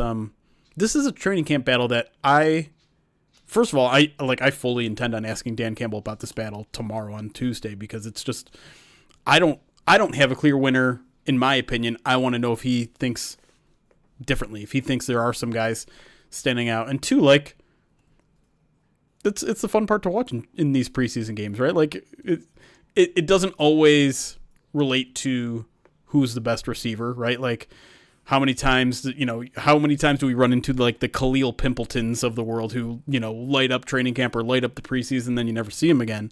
So you always have to take in mind who they're going against, but early in the game, I want to see like kind of those 4 guys that I outlined, guys that have been contending, that have been making plays. And listen, like, it's probably unfair that I didn't mention Tom Kennedy. He's very much in the mix too. He's a guy that is extremely reliable in the receiving role.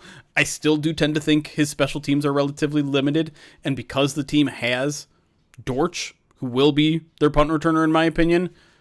Okay, what else can you do on special teams, Tom Kennedy? You can kick return. Yeah, you're okay at that. But what else? And I don't know if you make the roster as a guy who is a 1 of 2 kick returners and a wide receiver 5 on the team. You need to do more than that. I think a couple things. Tom Kennedy, like, take a load off for Jack Fox. Like, learn how to place hold. That can be another valuable spot for you, Tom Kennedy. Like, do what you can do. Like, I think what's awesome about Tom Kennedy, though, is that he feels like the break glass in case of emergency guy, right? Sure. Like we saw it on Thanksgiving where he can stay on the practice squad. He's a valuable guy in terms of, scout team and giving the Lions the looks and the stuff that they want from week to week. So like, it sucks that guy, there's not room for that guy in the roster. Right. Like, yeah, because it feels the Lions roster in 2021, Tom Kennedy's on the roster. Sure. You know what I mean? Like, it feels like he is a very reliable wide receiver 6 on offense.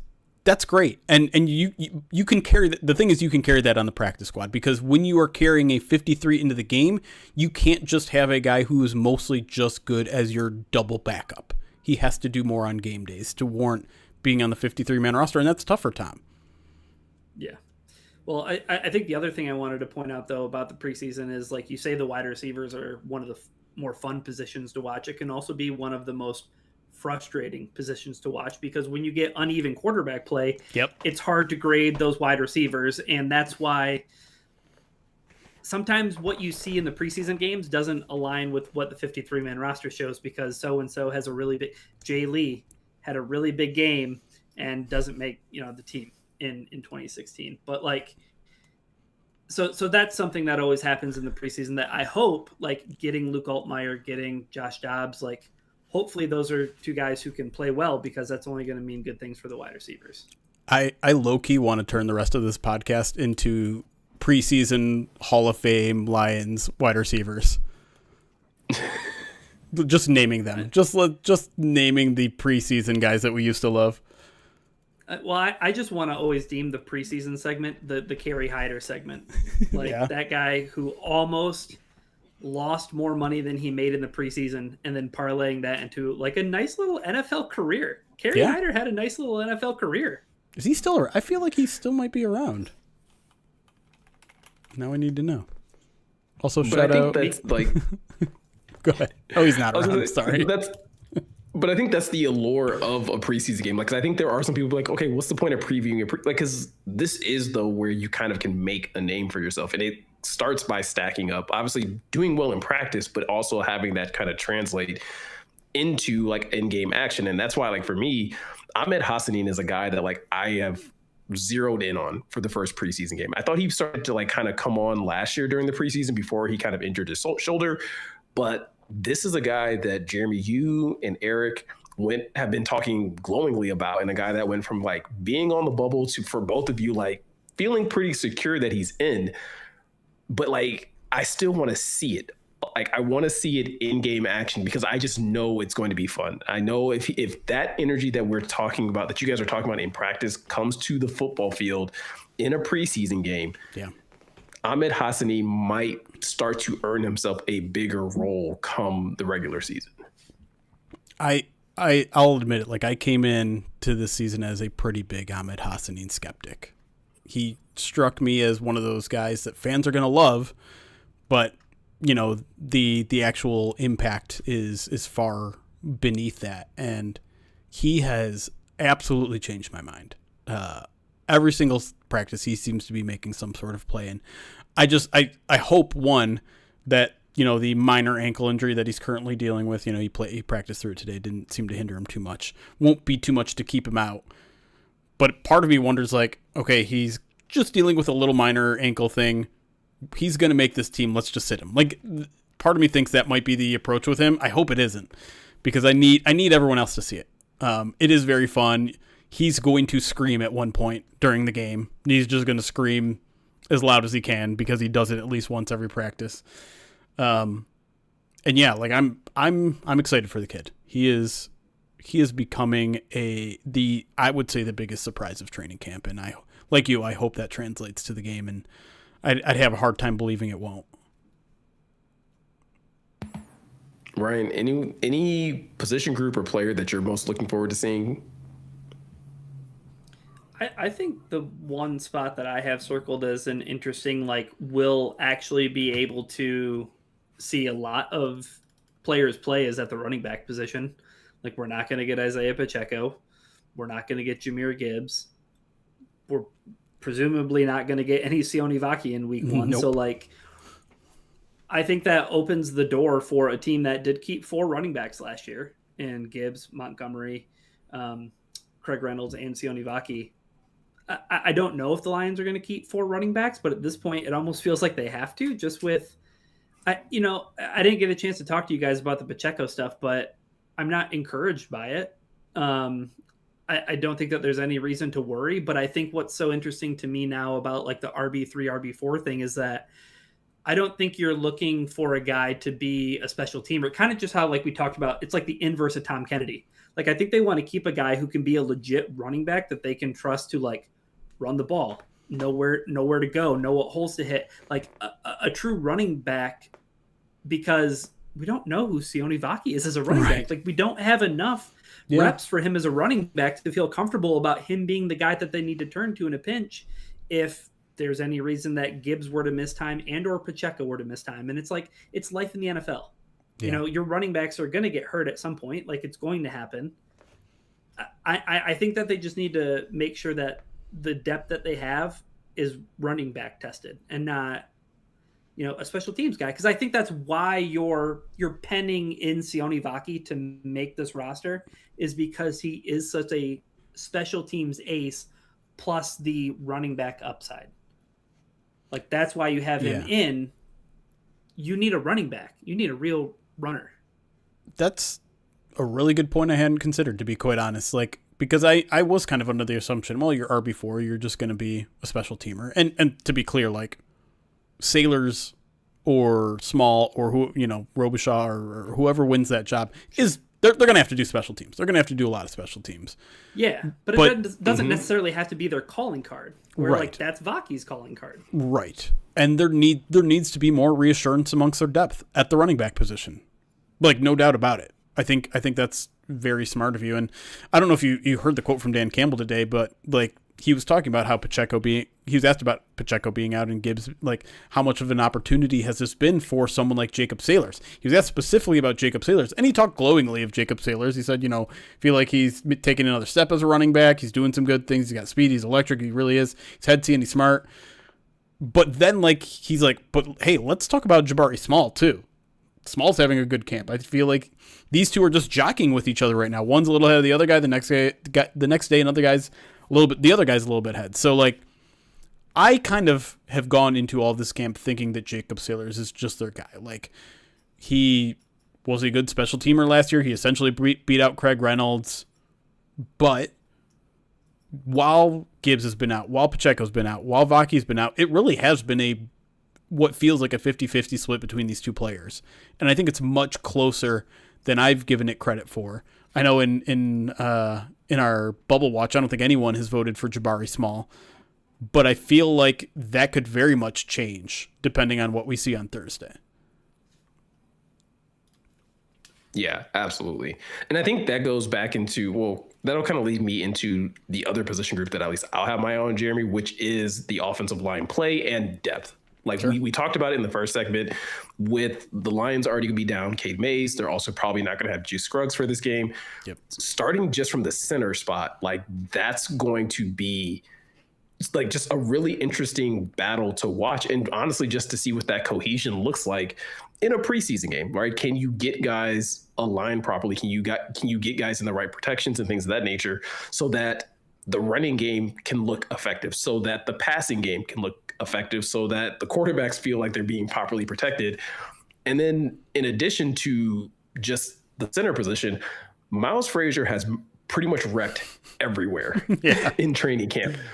I don't know if you can get away with that, Ryan, in a preseason game. Like, I don't think you can line him up everywhere for the entirety. If you can, I kind of want to see it, but at the same time, like I'm very interested to see where Miles Frazier kind of settles in during this preseason game.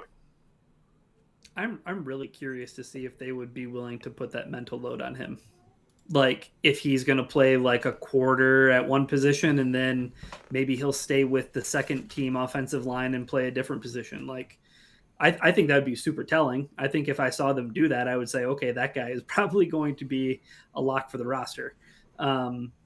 But yeah, I mean, I didn't get a chance to talk about the Cade Mays stuff, but that was not the best way to start the day. Don't like that for the football team.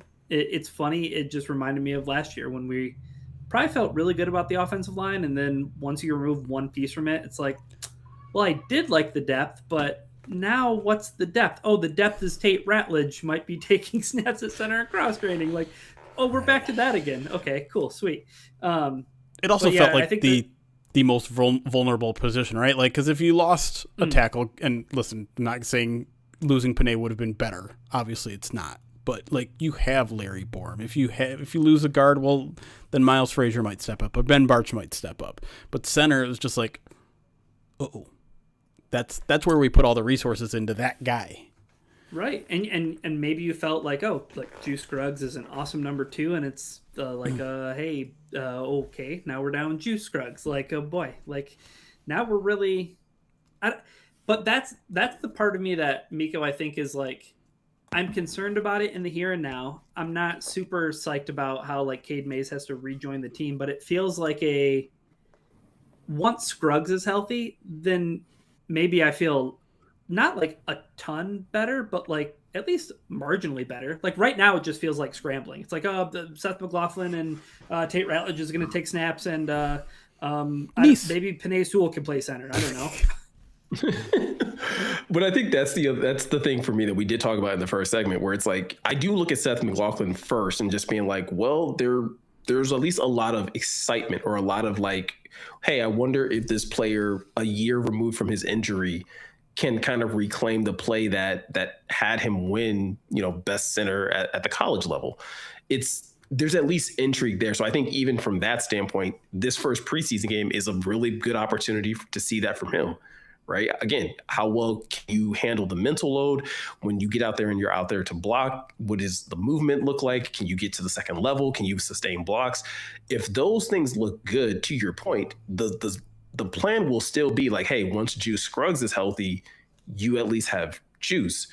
But at least you could probably feel a little bit better, Jeremy, about like, well, hey, McLaughlin looked pretty good in the preseason. We don't feel so terrible about him being backup to Juice going into the regular season. We don't feel like we have to scramble and find another veteran, or we don't feel like we have to pressure Miles Frazier to learn another position in the preseason. Everything that's been said is Michael Nice erasure, by the way. The second team center today. I don't envy McLaughlin because today he had to play with a whole bunch of different people. Jared Goff said he took his first snaps ever from McLaughlin today. Thursday, he's going to be probably back with some of the guys he was snapping with, but he's also going to be out there with Blake Miller. Like, Blake Miller's going to play in this game. And he's going to be snapping to a quarterback that maybe he's comfortable with, and then maybe a quarterback who's just arrived yesterday. Like, there's a lot of moving parts, and it's going to make a lot of things look probably worse than they are. But at the same token, even if you see a positive performance, like, well, okay, but you're going up against a vanilla defense. You're going up against a defense that isn't game planning against you. You're going up against a defense that isn't doing all these spectacular blitz packages and all those sort of things. So it's kind of like a you can't win scenario. Like, I don't know if there's anything on Thursday can be like, oh, I'm comfortable with Seth McLaughlin now. Obviously, he can make strides and start to build evidence that maybe he can handle all of this, but it's tough. But I will say, like, I'm excited about Blake Miller. He's kind of had an up and down camp, which is to be expected. And I thought it was really funny watching Dan Campbell like talk about him today. He's just straight up like, "What is camp?" He's like, "Oh, up and down like I expected." And then like, "I'm not discouraged. I'm not discouraged. Don't tell anyone I'm discouraged. I'm not discouraged." It's like, okay, you're getting a little defensive there. Are you actually discouraged? No, but I obviously these are going to be very valuable reps with him. They wouldn't be playing if they didn't think he needed them, which again, I don't think that's a discouraging sign necessarily, but remember how many snaps Jack Campbell took? Oh my gosh, I did forget about that. That's a really good point. He's going to be a critical player this year, and they want, even though he had 3-4 years worth of reps in college, it's a different level of competition. It's a different scheme, all those sort of things. So, the offensive line in general is going to be very interesting, but I'm with you. Like McLaughlin, Blake Miller. I don't know. Is there anyone else? I guess Miles Frazier. To me, like Miles Frazier, I feel like he's going to have to play tackle because I don't know if you throw Borum out there. Maybe you do. We saw Cochran leave practice today. And do you want Colby Sorsdal out there for 4 quarters? Are you going to get good quarterback evaluation if Colby Sorsdal is out there for 4 quarters? Well, I was going to say, you're either going to get 4 meh quarters of quarterback play, Ryan, or you're going to get like two for sure that you're going to be like, okay, that might not be the best tape out there. Yeah, it'll always just come back to it's the preseason. Like when Jerry was kind of straying into that territory of like more annoyances with the preseason where it's like, oh, okay, like let's all, let's cool our jets. We don't need to be so high on some player because they played against vanilla defense or offense or whatever it is, right? But like the reps are the most important thing. So I think that's, we talked about like Sione Vaki, like that's a guy who could have needed more reps. I think the other spot that you want to talk about, Miko, was the cornerback battle. Like Nick Whiteside is the guy who, like Dan Campbell has talked about, like, yeah, like he came in, he wants reps, he's getting reps. Like Ennis Rakestraw is a guy who needs to get reps. And like where he fits in, is he going to be on the outside? Is he going to be is he going to be more as a nickel? Like, I think there are a lot of question marks about like where the cornerbacks kind of situate and find themselves. But I think the reps are so important. Like I just pulled it up from his rookie season. Jack Campbell had 25 snaps on defense in game 1, 32 snaps on defense in game 2.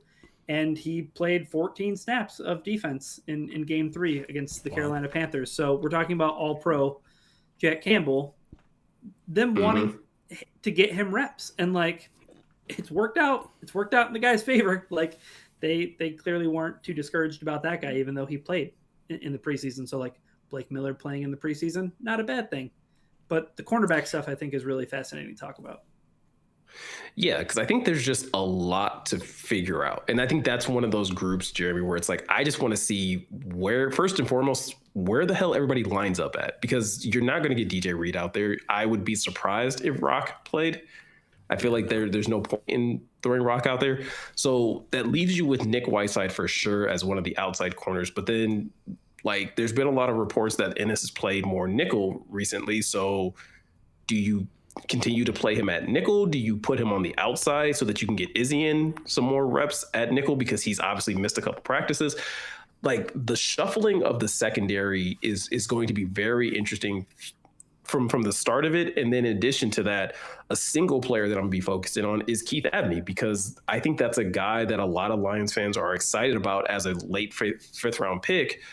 But one thing that I think happens every year, no matter where a player is drafted, no matter what school, no matter what round, guys that were physical in college always have this really tough adjustment period to how the NFL level is officiated. And so while the Lions even said it in the Inside the Den episode, they love his feistiness, they love his physicality, but that has to be at least regulated to some extent. Yeah. And so I think the preseason is going to be our first glimpse of okay, can he get that under control and kind of learn from that? Yeah. The refs came out for the first time in this past week of training camp, and there were a lot of flags. And I'm not just pointing to Abney, but Abney was certainly one of the offenders. McCreary has been kind of a habitual offender. That's another guy who veteran guy who pretty much on the bubble, Jeremy? I would say so. And I'll be honest with Dan Campbell's comments today and some of the play I've seen recently, I'm starting to wonder if the way things are currently heading with, I feel bad even saying this out loud because it sounds ridiculous and I feel like someone's going to pick it up and run with it. But I wonder if Ennis Rakestraw might have to fight for his job in these last 3 weeks of training camp. Campbell's comments were not particularly great when he was talking about the cornerback position. Ennis Rakestraw was almost an afterthought, oops, I forgot about you, when he was listing everyone in the cornerback room. And then when he said about it, he says, look, he's had some ups and downs. He needs to string a few days together here of some good stuff, but he can do that. He's gifted. If you're saying he has to string together a few days of good stuff, the underlying message there is he hasn't played well, right? That is essentially what you're saying. Or he hasn't played consistently well, and that's what they really champion in the preseason is stacking days, right? Yes. Yeah. And listen, I still think they talked the guy up all off season, right? They talked about how much they like his ability to play outside. They like how the potential there now that he's kind of past some of the injury stuff. But I don't think it's been a good camp for him. I think the fact that they moved him back to nickel is probably a bad sign more than anything else. He's essentially this past week has been surpassed by Nick Whiteside on the depth chart. And listen, this is a meritocracy. I keep saying it. You are going to win a spot on this roster through merit, not through your draft position. And so I don't know. I don't want to jump to conclusions yet because I do think the Lions are going to want to see out his full development there. And I think even that comment, you can say he says he's talented. He's gifted. They know there's something in there with what the tool set that he has. And so they're going to want to see that through, I think. But with the way Whiteside is playing, with the special teams that someone like Dorsey gives you, and Ennis doesn't, by the way, it's not been very good on special teams either. I'm starting to wonder how you fit the guys that are earning their way onto the roster without cutting McCreary or Rakestraw, and it's hard to come to a conclusion there. So which way would you lean today? I would still lean McCreary because he's a veteran in terms of cutting McCreary, because he's a veteran, because I think he's going through a lot of the same struggles that Ennis is, but I don't know. I would say McCreary has more bad plays, but also more good plays, if that makes sense. It's been up and down. And on top of all of that, I'm with Miko too. Okay, well, where are these guys going to master? Are they going to master on the outside? Are they going to master on the inside? Are they going to continue to do both? What does the depth chart actually look like beyond your top 3 guys, assuming your top 3 guys at this point are Reed, Rock, and I guess Whiteside, on the outside? Is that why you maybe saw Trevon Diggs in Detroit for a tryout? That's what led to the conversation with Dan, and Dan was trying to say, nah, we like our guys. We're always just kind of looking. But, I don't know. I'm nervous. I'm nervous about the depth in that room. I love the way Reed and Rock have been playing, and even Whiteside, but I'd rather also not see Nick Whiteside if I don't have to. And it's not, I'm not trying to knock the kid. He's been playing well, but it's also, it's like now that he's been promoted to the ones, it's cooled off a little bit. Yeah, and I think that was... But it's gone from domination, dominating to like... Yes. But not looking out of place, right? Like you're saying, Correct. Nick Whiteside is a guy who's definitely on the inside of the bubble. Yes, no doubt. Ryan, I know sticking to the defensive side, I know you're kind of looking at that linebacker group as well, because I think that's a group that, once again, you have a couple guys that are injured and then a couple of new faces in there. I think there's a lot to kind of figure out with that linebacker depth as well. I think one of the most intriguing parts of it is that you have 3 veteran guys. Like how much are these guys going to play? Like what else do they need to show you? You know what I mean? They've done that with older players, so I think this is one of the positions where it will be extremely telling to see who plays and who doesn't play. That's always 100%. Yeah, it's always a fascinating game to play, because then you're like, okay, are they sitting because they're nursing an injury, or are they sitting because they're, like you said, they're veterans and you just kind of know who they are, or are they sitting because their spot is safe on the roster? You never really know the answer to those questions. But yeah, the linebacker room is a mess, and I don't mean that in a bad way. I almost mean it in a good way, because there's so many guys that have done a ton. Like, there's a lot of 4 special teams aces in that room, like guys with ton of experiences, right? But it's like the Troy Reader, Damone Clark, Devin White, like these guys have snaps. You know who they are. Bocce too. Like long in the tooth. Yeah, Bocce. I mean, Nowaski has snap. You know who Nowaski is. Right. How much does he need to play in the preseason? I don't know. But it's like you almost... obviously you can't sit everybody. So it's in that weird space where it's like you look at guys like I would be surprised. I will say right now, I'd be surprised if Devin White plays at all. But I would expect to see Damone Clark out there. I would expect to see Joe Bocce for sure. Okay.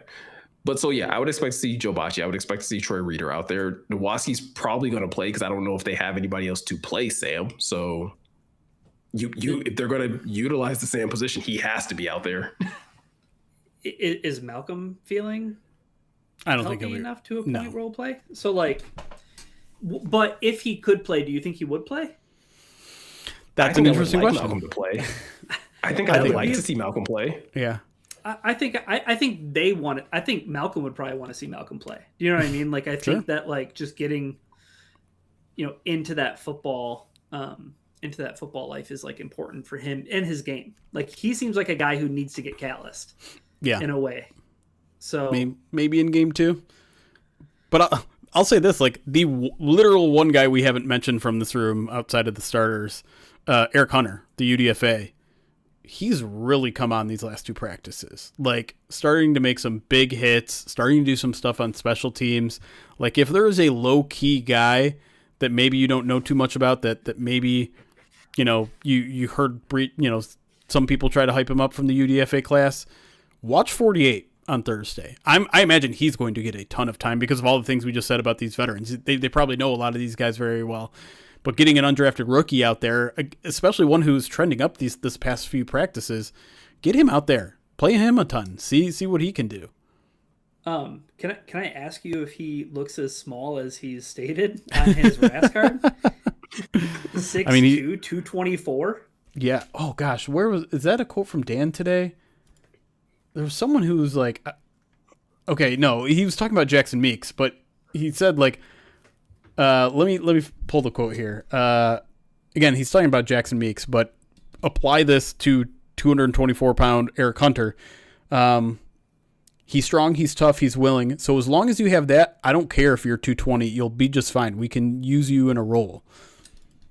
I think all those things, you could say about Eric Hunter, he's strong, he's tough, he plays downhill, he's physical. You can find a space for that if you have the right attitude, and I think Hunter does. The question is, 1, can he do enough to knock one of these veteran guys off the roster? or will he have to take a year to marinate on the practice squad if he can get there? He's incredibly athletic. Like, his athletic scores are off the charts for a linebacker.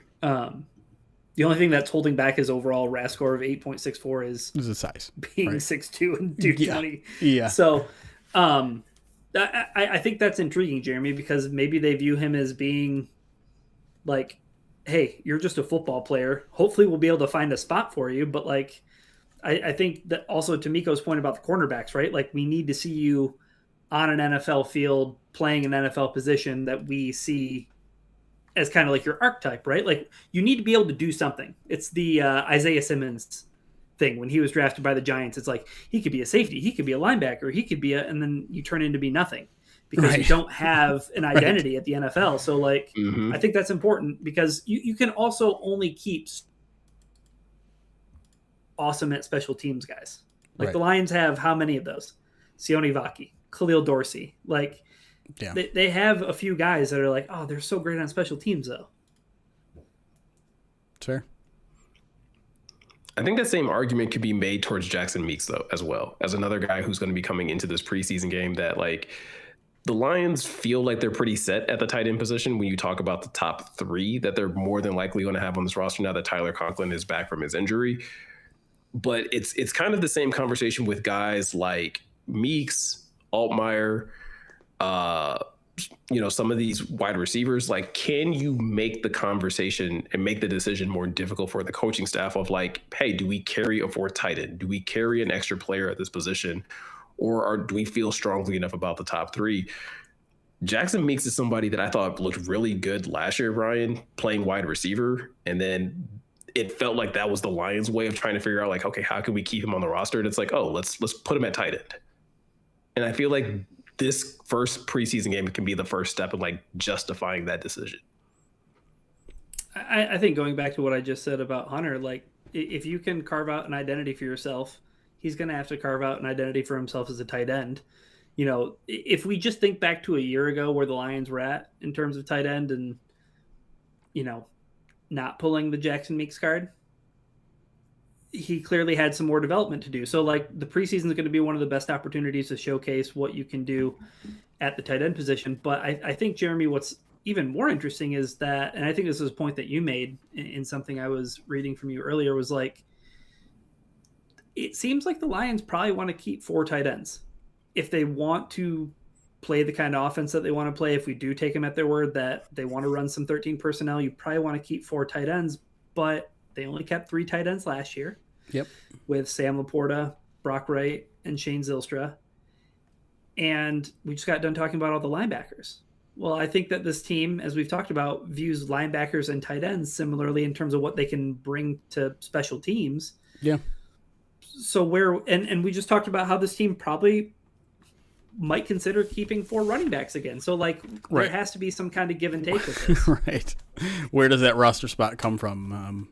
It's a great question. And I think in our latest roster predictions, my way of fitting Jackson Meeks on there is to essentially keep both your safeties on PUP, which is not an ideal situation, but I've seen enough out of the starting safeties right now that I feel decent about those guys. And not to change the conversation entirely, but like, one aspect of the decision on Kirby Joseph and Brian Branch that I think is going under talked about is the new rule regarding players on PUP to start the season, which is after 2 weeks, they can start practicing now.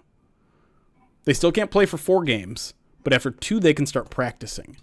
And it sounds like timeline-wise, that could line up exactly when those guys are ready. And so you ramp them up, and maybe they're ready by week 5. Maybe they're ready by week 7, because I think week 6 is their bye. Like, that might be the best way. It's an interesting spot. Right. It's an interesting schedule spot for the Lions, right? Yes. And I feel like that might be the best route for this team to fit all the talent that they'll need in these early weeks, while making sure those guys get the proper ramp up they need to be able to hit the ground running when they do eventually come back on the field. I know Lions fans get excited about, the possibility of Branch or Kirby showing up in training camp. And listen, if that's the case, if you think they can start ramping up at training camp, maybe you do avoid the PUP in the regular season and just get them out there. But I do wonder about roster numbers. I do wonder about depth in current places, and I feel like that might be the best route to create a little roster space early in the season while you're kind of figuring things out. I think the thing I want to ask though is, and this is Miko or Jeremy, whoever, if you feel like you have an opinion, but don't you kind of want to know who Kirby Joseph is from week 1? Like if Kirby Joseph is ready to play week 1, do you want to play some kind of pup game with him, or do you just want to know, hey, are we going to have Kirby Joseph healthy at all? Or like once you play him, then all of a sudden, Miko, week 7, you find out, oh no, Kirby's knee isn't going to hold up, and now we just have to go in a way different route. Yeah, I can't remember if I've said this or not, but I feel like if we don't get Kirby practicing at least for 1 or 2 weeks before week 1, I feel like that's a problem. Like, I understand the Lions wanting to like be very careful with him, not put any extra wear and tear.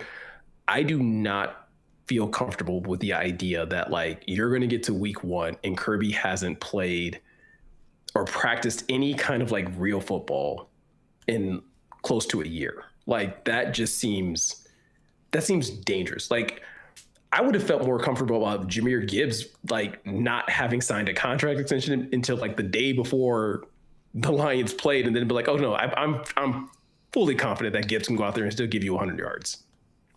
Like yeah, I don't feel that same way about Kirby. Of course. Yeah, no doubt. I mean, there's nothing ideal about this situation though, right? Or alternatively, and I don't know, I mean, if you want to call this out, say it, please, but like, is the idea you keep Kirby on PUP, maybe you play the schedule shenanigans and get him to week 7 with the bye week, but in that time, you got, Thomas Harper some playing time. You got Chuck Clark some playing time. You got Christian Izzian some playing time. You got Avonte Maddox some playing time. And then if Kirby doesn't work come week 7, well, you have guys who have been back there and they've been playing. Yeah. Right? Like, would you rather them get that experience and that build up, or would you rather just find out if you're going to have Kirby Joseph week 1 or you're not going to have him moving forward in the season? I think it's like, I don't know. I think I totally agree with your side, Jeremy, where it's like, pup both of them, let them get ready on their own ramp up period, take advantage of the new 2-week rule, and see where the cards may lay. But like, we all did kind of look at that first 5-game stretch as like, there's some winnable football games in there. And I'm not trying to discount any NFL teams, but like, and I'm not trying to pretend like it's preseason or these are walkovers, but like, maybe that's the part of the schedule where you can afford. Right. I don't know. But now it's like, okay. It's how I coped with Cade Mays. Of course, that's what I was going to say. It's like, okay, we can do this without Cade Mays. Okay, we can do this without Cade Mays and Brian Branch. Okay, we do this without Cade Mays, Brian Branch, Kirby Joseph. Who else are we going to add to this list? But I feel like with the difference between like Kirby and BB is that like that thought process should have always already been there, right? Like that's at least been my thought process with Brian Branch. Like the minute Dan came out and was like, oh, we could probably have him in September. I'm like, hey, if you can get him in September, awesome. If you tell me that he'll be better or he'll be close to perfect in October, I would rather have him in October. Right. No doubt. I agree. All right, guys. Jeremy, you had Luke Altmaier on your list. Did you want to talk about him, or did you feel like you covered that enough in the first segment? We kind of talked about it already in the first one, but yeah, I do think it's a huge opportunity for him because I still don't think the backup quarterback job is on the line for him. I could be wrong, but I'd be surprised. But the quarterback 3 job is on the line for him versus hitting waivers, maybe going somewhere else or coming back on the practice squad. And he's going like I don't know how much you're going to give Josh Dobbs in this game. Eric and I were trying to like think about it before. For me, this is just kind of like a give Luke Altmaier 3.5 quarters. And then if there's time for 1 or 2 drives for Josh Dobbs at the very end, sure, get your feet wet, buddy. But I think this is mostly going to be the Luke Altmaier show. And it's a big opportunity for him because, again, like it's one thing to do it in training camp. It's another to do that with the bolts flying, with actual tackling, and with Seth McLaughlin as your center.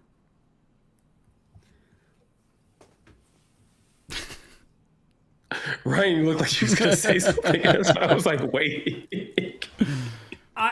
Here's where I'm at. Like, let Tom Kennedy do it. We just talked about how Tom Kennedy needed to prove his worth to this roster. Tom Kennedy, emergency quarterback. Like, do everything you can, young man, to get on the roster. But Jeremy, I think what was interesting about the report that Dobbs signed after they had both Hayner, who they said impressed in his tryout, and they also mentioned Jack Plummer. Because when I read that, I was like, is Jake making a comeback? Both Jack Plummer and Jake Hayner both impress in that tryout. They keep them in the building, but they also have Dobbs on the line, and they get Dobbs signed. So then they're okay with like moving forward without those guys. Like, part of me thinks that I think they want Josh Dobbs to play.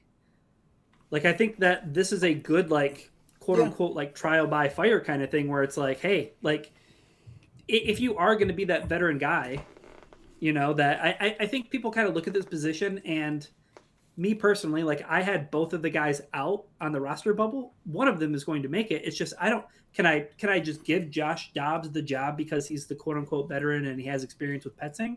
Yeah. Or, okay, all right, well, Scott, go ahead. No, of course he's going to have to like still relatively earn it. And to your point, like Dan even said before they had signed Josh Dobbs, like, we're going to get that guy up to speed as much as we can and try to get him out there. Like, I think the plan currently is probably to get Josh Dobbs some reps, but it shouldn't be that much, right? Like, I don't know. I don't know. Yeah, I don't know how much you want to see a guy that's, like you said, only been in the building for like 2 days.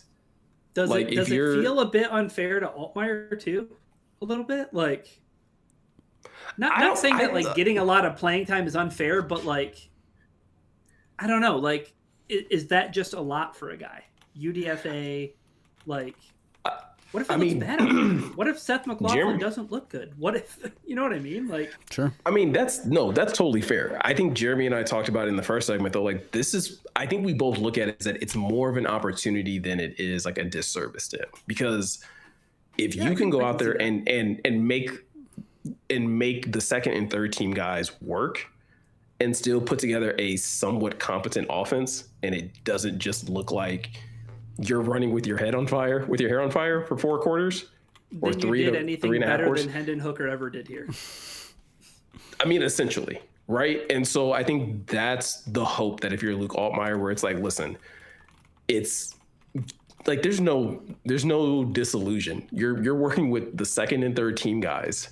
These are the guys that you've mostly been practicing with, probably a little bit more so recently, but like, go out there and try and make it work, because you're also going up against, I mean, unless the Bengals tried out first team guys, you're also going up against second and third team guys. So make it work. I was just drawing on past experience of me as a Kroger cashier. And the first day that I worked at Kroger, I was anticipating like getting trained. Nope, it was a Sunday. And it was like the after Sunday church crowd, and they just threw me on UScan, and I was treading water. By the way, I hadn't even considered to look until you mentioned it, but last week Zach Taylor says the starters will play a little bit versus the Lions. Okay, so we discount the first quarter. Like, that's essentially. Oh, cool. Hold on. We're back to talking about like preseason tropes. Yeah. Whenever the second unit plays against the first unit, everybody's allowed to look bad.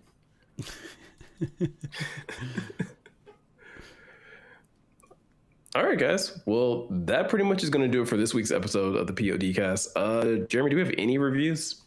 Oh, God, we do. I'm sorry. I forgot to prepare more. And in fact, I believe last I checked, which I think was either this morning or yesterday, we were 3 away from 1,000. Let me double check that right now. Because 4. We're 4 away from 1,000. We're at 996 reviews on Apple Podcasts. So if you haven't done it yet, get us over that hump before start of the regular season. Gosh, I don't know. Are you pulling them up too, Ryan? Yeah, I'm not reading one of them. I don't even know. Okay, well what now. that is. Okay, I'm going to read it Now because I know which one you're talking about, and I'm absolutely going to read it. And it's unfortunate that your camera quality is bad because I want to see you blush like hell. But here we go. From Mama Cookie XO, says, my new favorite, 5 stars. Quote, As a woman in her 30s who wanted to learn more about the Lions last year, I'm so glad I came across this podcast. I listen every week in the gym, and I never miss an episode now. Miko and Jeremy do a fine job, but my absolute favorite to hear is from Brian.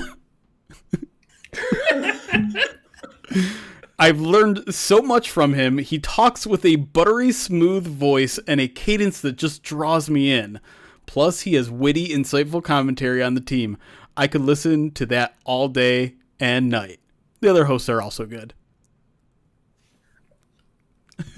5 stars. 5 stars. All right. Ryan, I think you should get on TikTok and maybe start reading some books or something. I think you could make a killing on Book Talk. So the second review comes from Dota Guy, titled Out of State Fan, 6 days ago. 5 stars. I'm still trying to recover from Brian.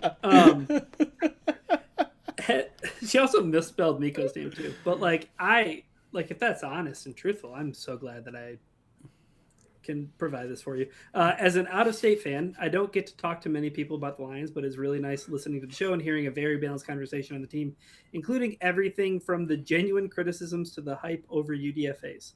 Keep up the work, lads. Feeling. It's kind of ominous. I don't know why it ends with just the word feeling. Oh, it doesn't. Feeling good about the OL improvements. Oh, gosh. Oh. Well, that's a tough one to read today after the Cade Mays injury. Maybe it got censored by mine. Cut out that part. I'll read one more from Big Aries, who always hangs out in our Twitch chat as well. 5 stars. Says Lions podcast. The POD is one of my go-to podcasts to keep up to date with Lions news. The crew do a great job playing off one another and give opinions and insight on what should happen with the team. I enjoy catching them live on Twitch when I can and listen to the podcast when I cannot. Definitely in the rotation of Lions podcasts and holding a top spot. That's awesome. Voila. Again, we appreciate you guys for all the reviews. Like Jeremy said, we're about 4 away from that 1,000 mark. So definitely, if you haven't left a review, please feel free to do so. And like always, this is where I'm going to plug PODD. If you guys have not had a chance to subscribe, you guys are missing out on a lot of really good training camp breakdowns from Jeremy, Eric, and Al. I'm actually like 1 behind because I don't think I've listened to today's yet. So I'm going to make sure I do that after the podcast, but it's only $50 for the year. It gives you, again, some great insight into just like they go through so much detail in everything that happens in practice, at least, as much detail as they can without, getting in trouble. So highly encourage you guys check that out. Also, you get so much more bonus content from articles to additional videos. If you guys have been missing First Bite and you guys kind of wonder where it went to PODD. So you can still catch Jeremy and Ryan doing that once the regular season kicks off, or you can actually watch some of the pre-recorded videos that they did where they kind of talked about a lot of the draft prospects. So if you wanted to learn a little bit more, you can go check that out as well. Outside of that, you can always go over to prideofdetroit.com, check out all the written articles over there, or check us out over on YouTube at youtube.com/prideofdetroit and check out the latest videos that we have over there as well. So with all of that said, I'm Miko, he's Ryan, he's Jeremy.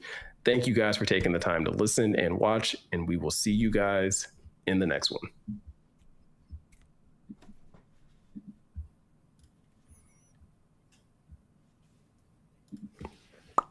Great. All right. We'll hang out live a little bit here. I kind of feel like, based on the lack of gifted sub response, either one, me wearing a full outfit of Buc-ee's to Buc-ee's is not as appealing as me wearing the mozzarella sticks to a concert. Or we just caught lightning in a bottle last week, which is also very possible. That's true. That is also. I think we might have cashed out a little too soon. Maybe.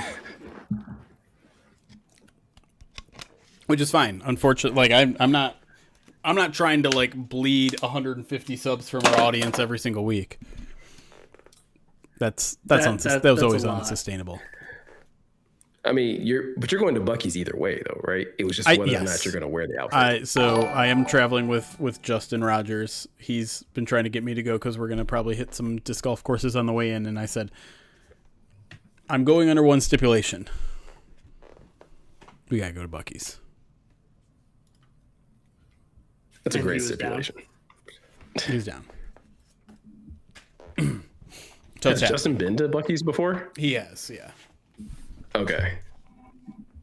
But yeah, so I'm going either way. But if you guys want me to wear this stuff there, then you guys are gonna have to hurry with the gifted subs here by, I don't know, whenever.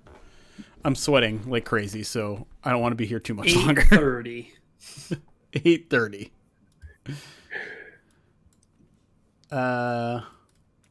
Yeah. Let me make sure. $2 super chat from Blitzing Lion says, "Do you think Ennis can improve? I really hope." LOL. Yeah, I mean, I'm never going to count someone out 1 week into training camp, 1.5 weeks into training camp. It hasn't been good lately, but I've already started to see some people turn the corner. Some people improve, stick out. Eric Hunter is one of those guys that has started to stick out. It happens. So maybe when the lights come on Thursday, Ennis comes alive. Like, that happens. It's too early to bury anybody, and if I felt like I was being a little hard on Ennis, it's only because I think the expectations were a little bit higher than what I'm currently seeing. Like, he's still repping with the twos. It's not like he's completely in the doghouse, but I just thought with what I've seen combined with some of the things Dan said, like, it's not heading in the right direction now. That doesn't mean it's going to stay that way. And like he said, he's gifted. He has a lot of physical tools. He has a lot of instinctual things that you got to like about his game. It just hasn't been able to put them all together. And I know this is going to sound like I'm bailing him out a little bit, but he hasn't gotten a lot of reps in training camp, in games. Like, I don't want to call this his rookie season again, but how much of training camp did he miss last year? All of it? Did he get injured in the spring or just very early in training camp? I think early in training camp because it was the live tackling drill. Yeah, It was early in training camp, yep. What about his rookie season? Like, I feel like there was something going on in his rookie season as well.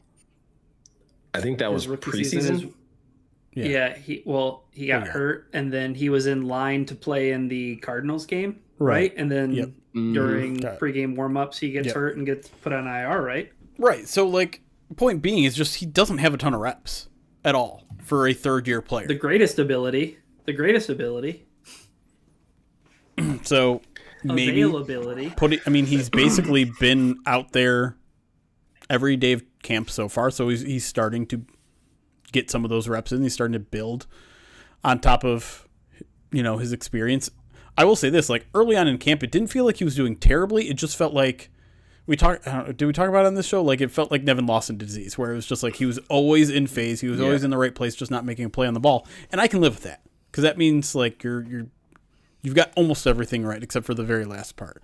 I don't think it's been as good as of late, but again, too early.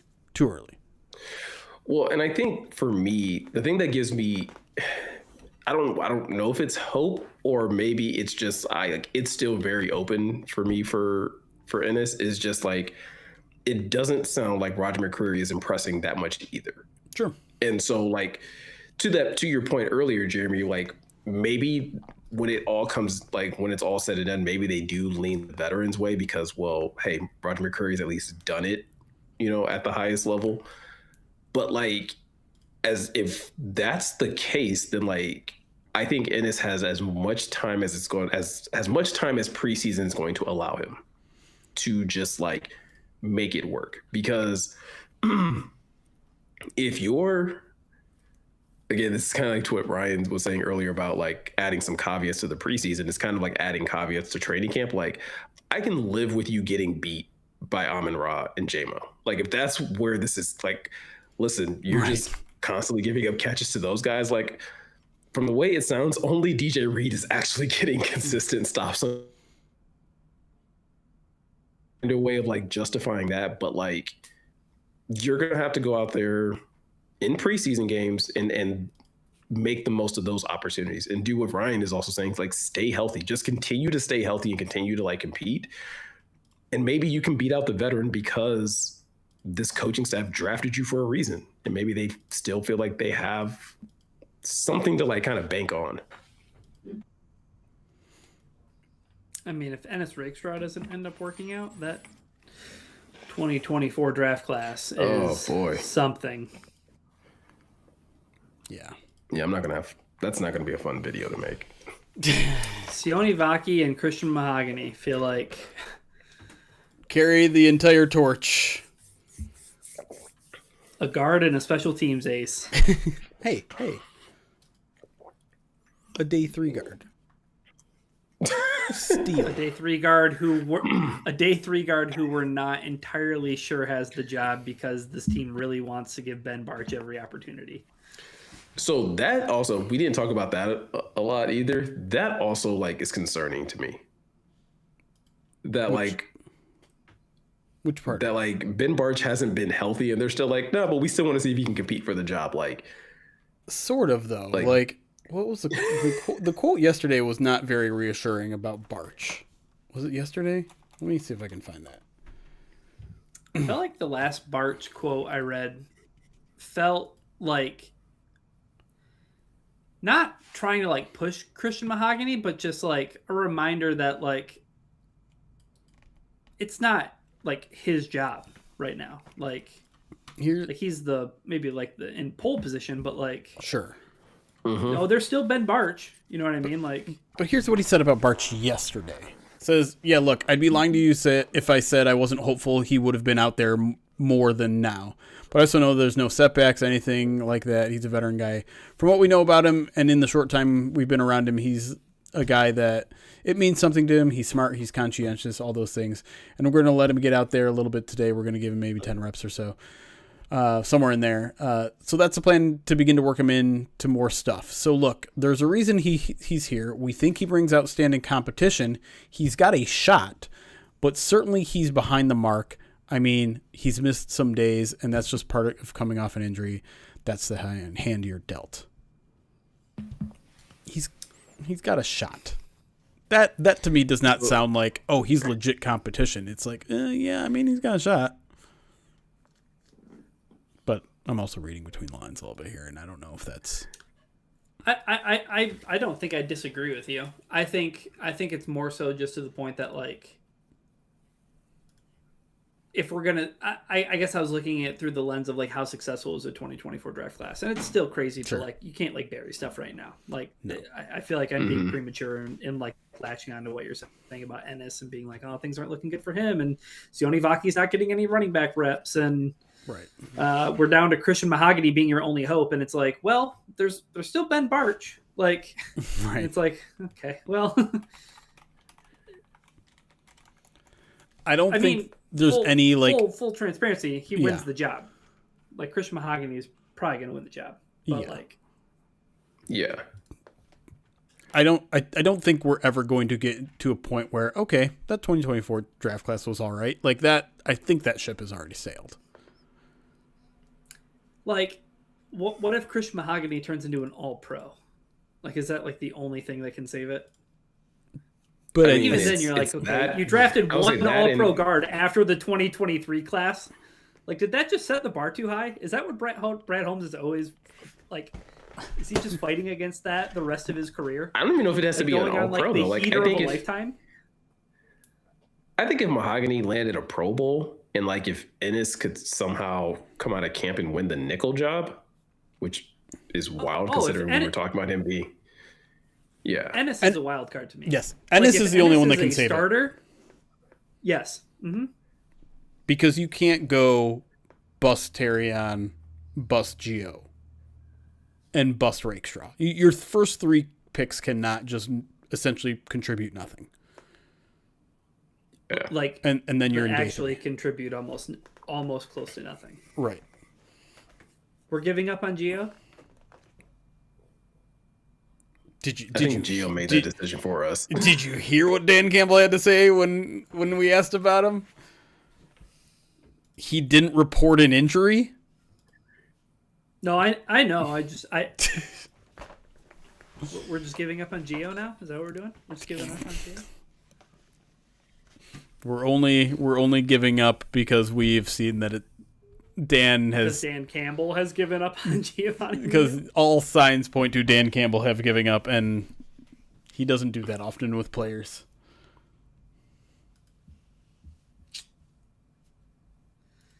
Ennis Rakestraw, you're our only hope. That's right. 2025 though. 2025 though. Yeah, I mean that class is still very much up for grabs. Like I'm not. I was like, Tyleek has been having a good camp. It sounds like. I'm not discouraged. I'm not discouraged. Wait, about who's that about? Oh, Blake Miller. It's about Blake Miller. Yeah, I don't know, but like Ratledge, Tyleek, like you said. I'm feeling good about both those players. Love that video of Aleem and Tyleek. Yeah. The dream and the thought. Yeah. The dream and the thought is wild. I just 5 love plus 4 is 9. 9. 5 minus 4 is 1. Is 1. 91. Dream and the thought. I was like, when he was doing the math, I was like, where the hell is he going with this? And then he was like, he's the thought. And I was like, that's so corny, but also like props. Because I thought you were just doing basic math. Yeah. All right. It's past 8:30. I think that means it's time to get out of here. Okay. Midweek mailbag's going to be a PODD exclusive this week. So if you're a Pride Detroit Direct subscriber, you can submit your questions through your super secret email. We'll send that out to you probably either Wednesday late afternoon or Thursday morning. I think that's all I got in terms of podcasting stuff. Obviously, you'll get a PODD every day of training camp, which for the rest of this week is tomorrow, Tuesday, Saturday, and Sunday. But there's no practice Wednesdays, no practice Friday because preseason. No, I was gonna say, Ryan, I might need you to keep your computer open before we get off because your 8 different videos are taking a while to upload. Oh no! The thing I was going to mention, or I was going to ask, was sooner on the podcast, or are we going to wait until Monday again? I'm sorry? Are we going to do the podcast like next Monday again, or are we going to do it closer to after the game is over? Oh. Okay, that's a good question. Because next Monday, we might be doing something, all of us. But that's still in the works, so I don't want to say anything. Yeah.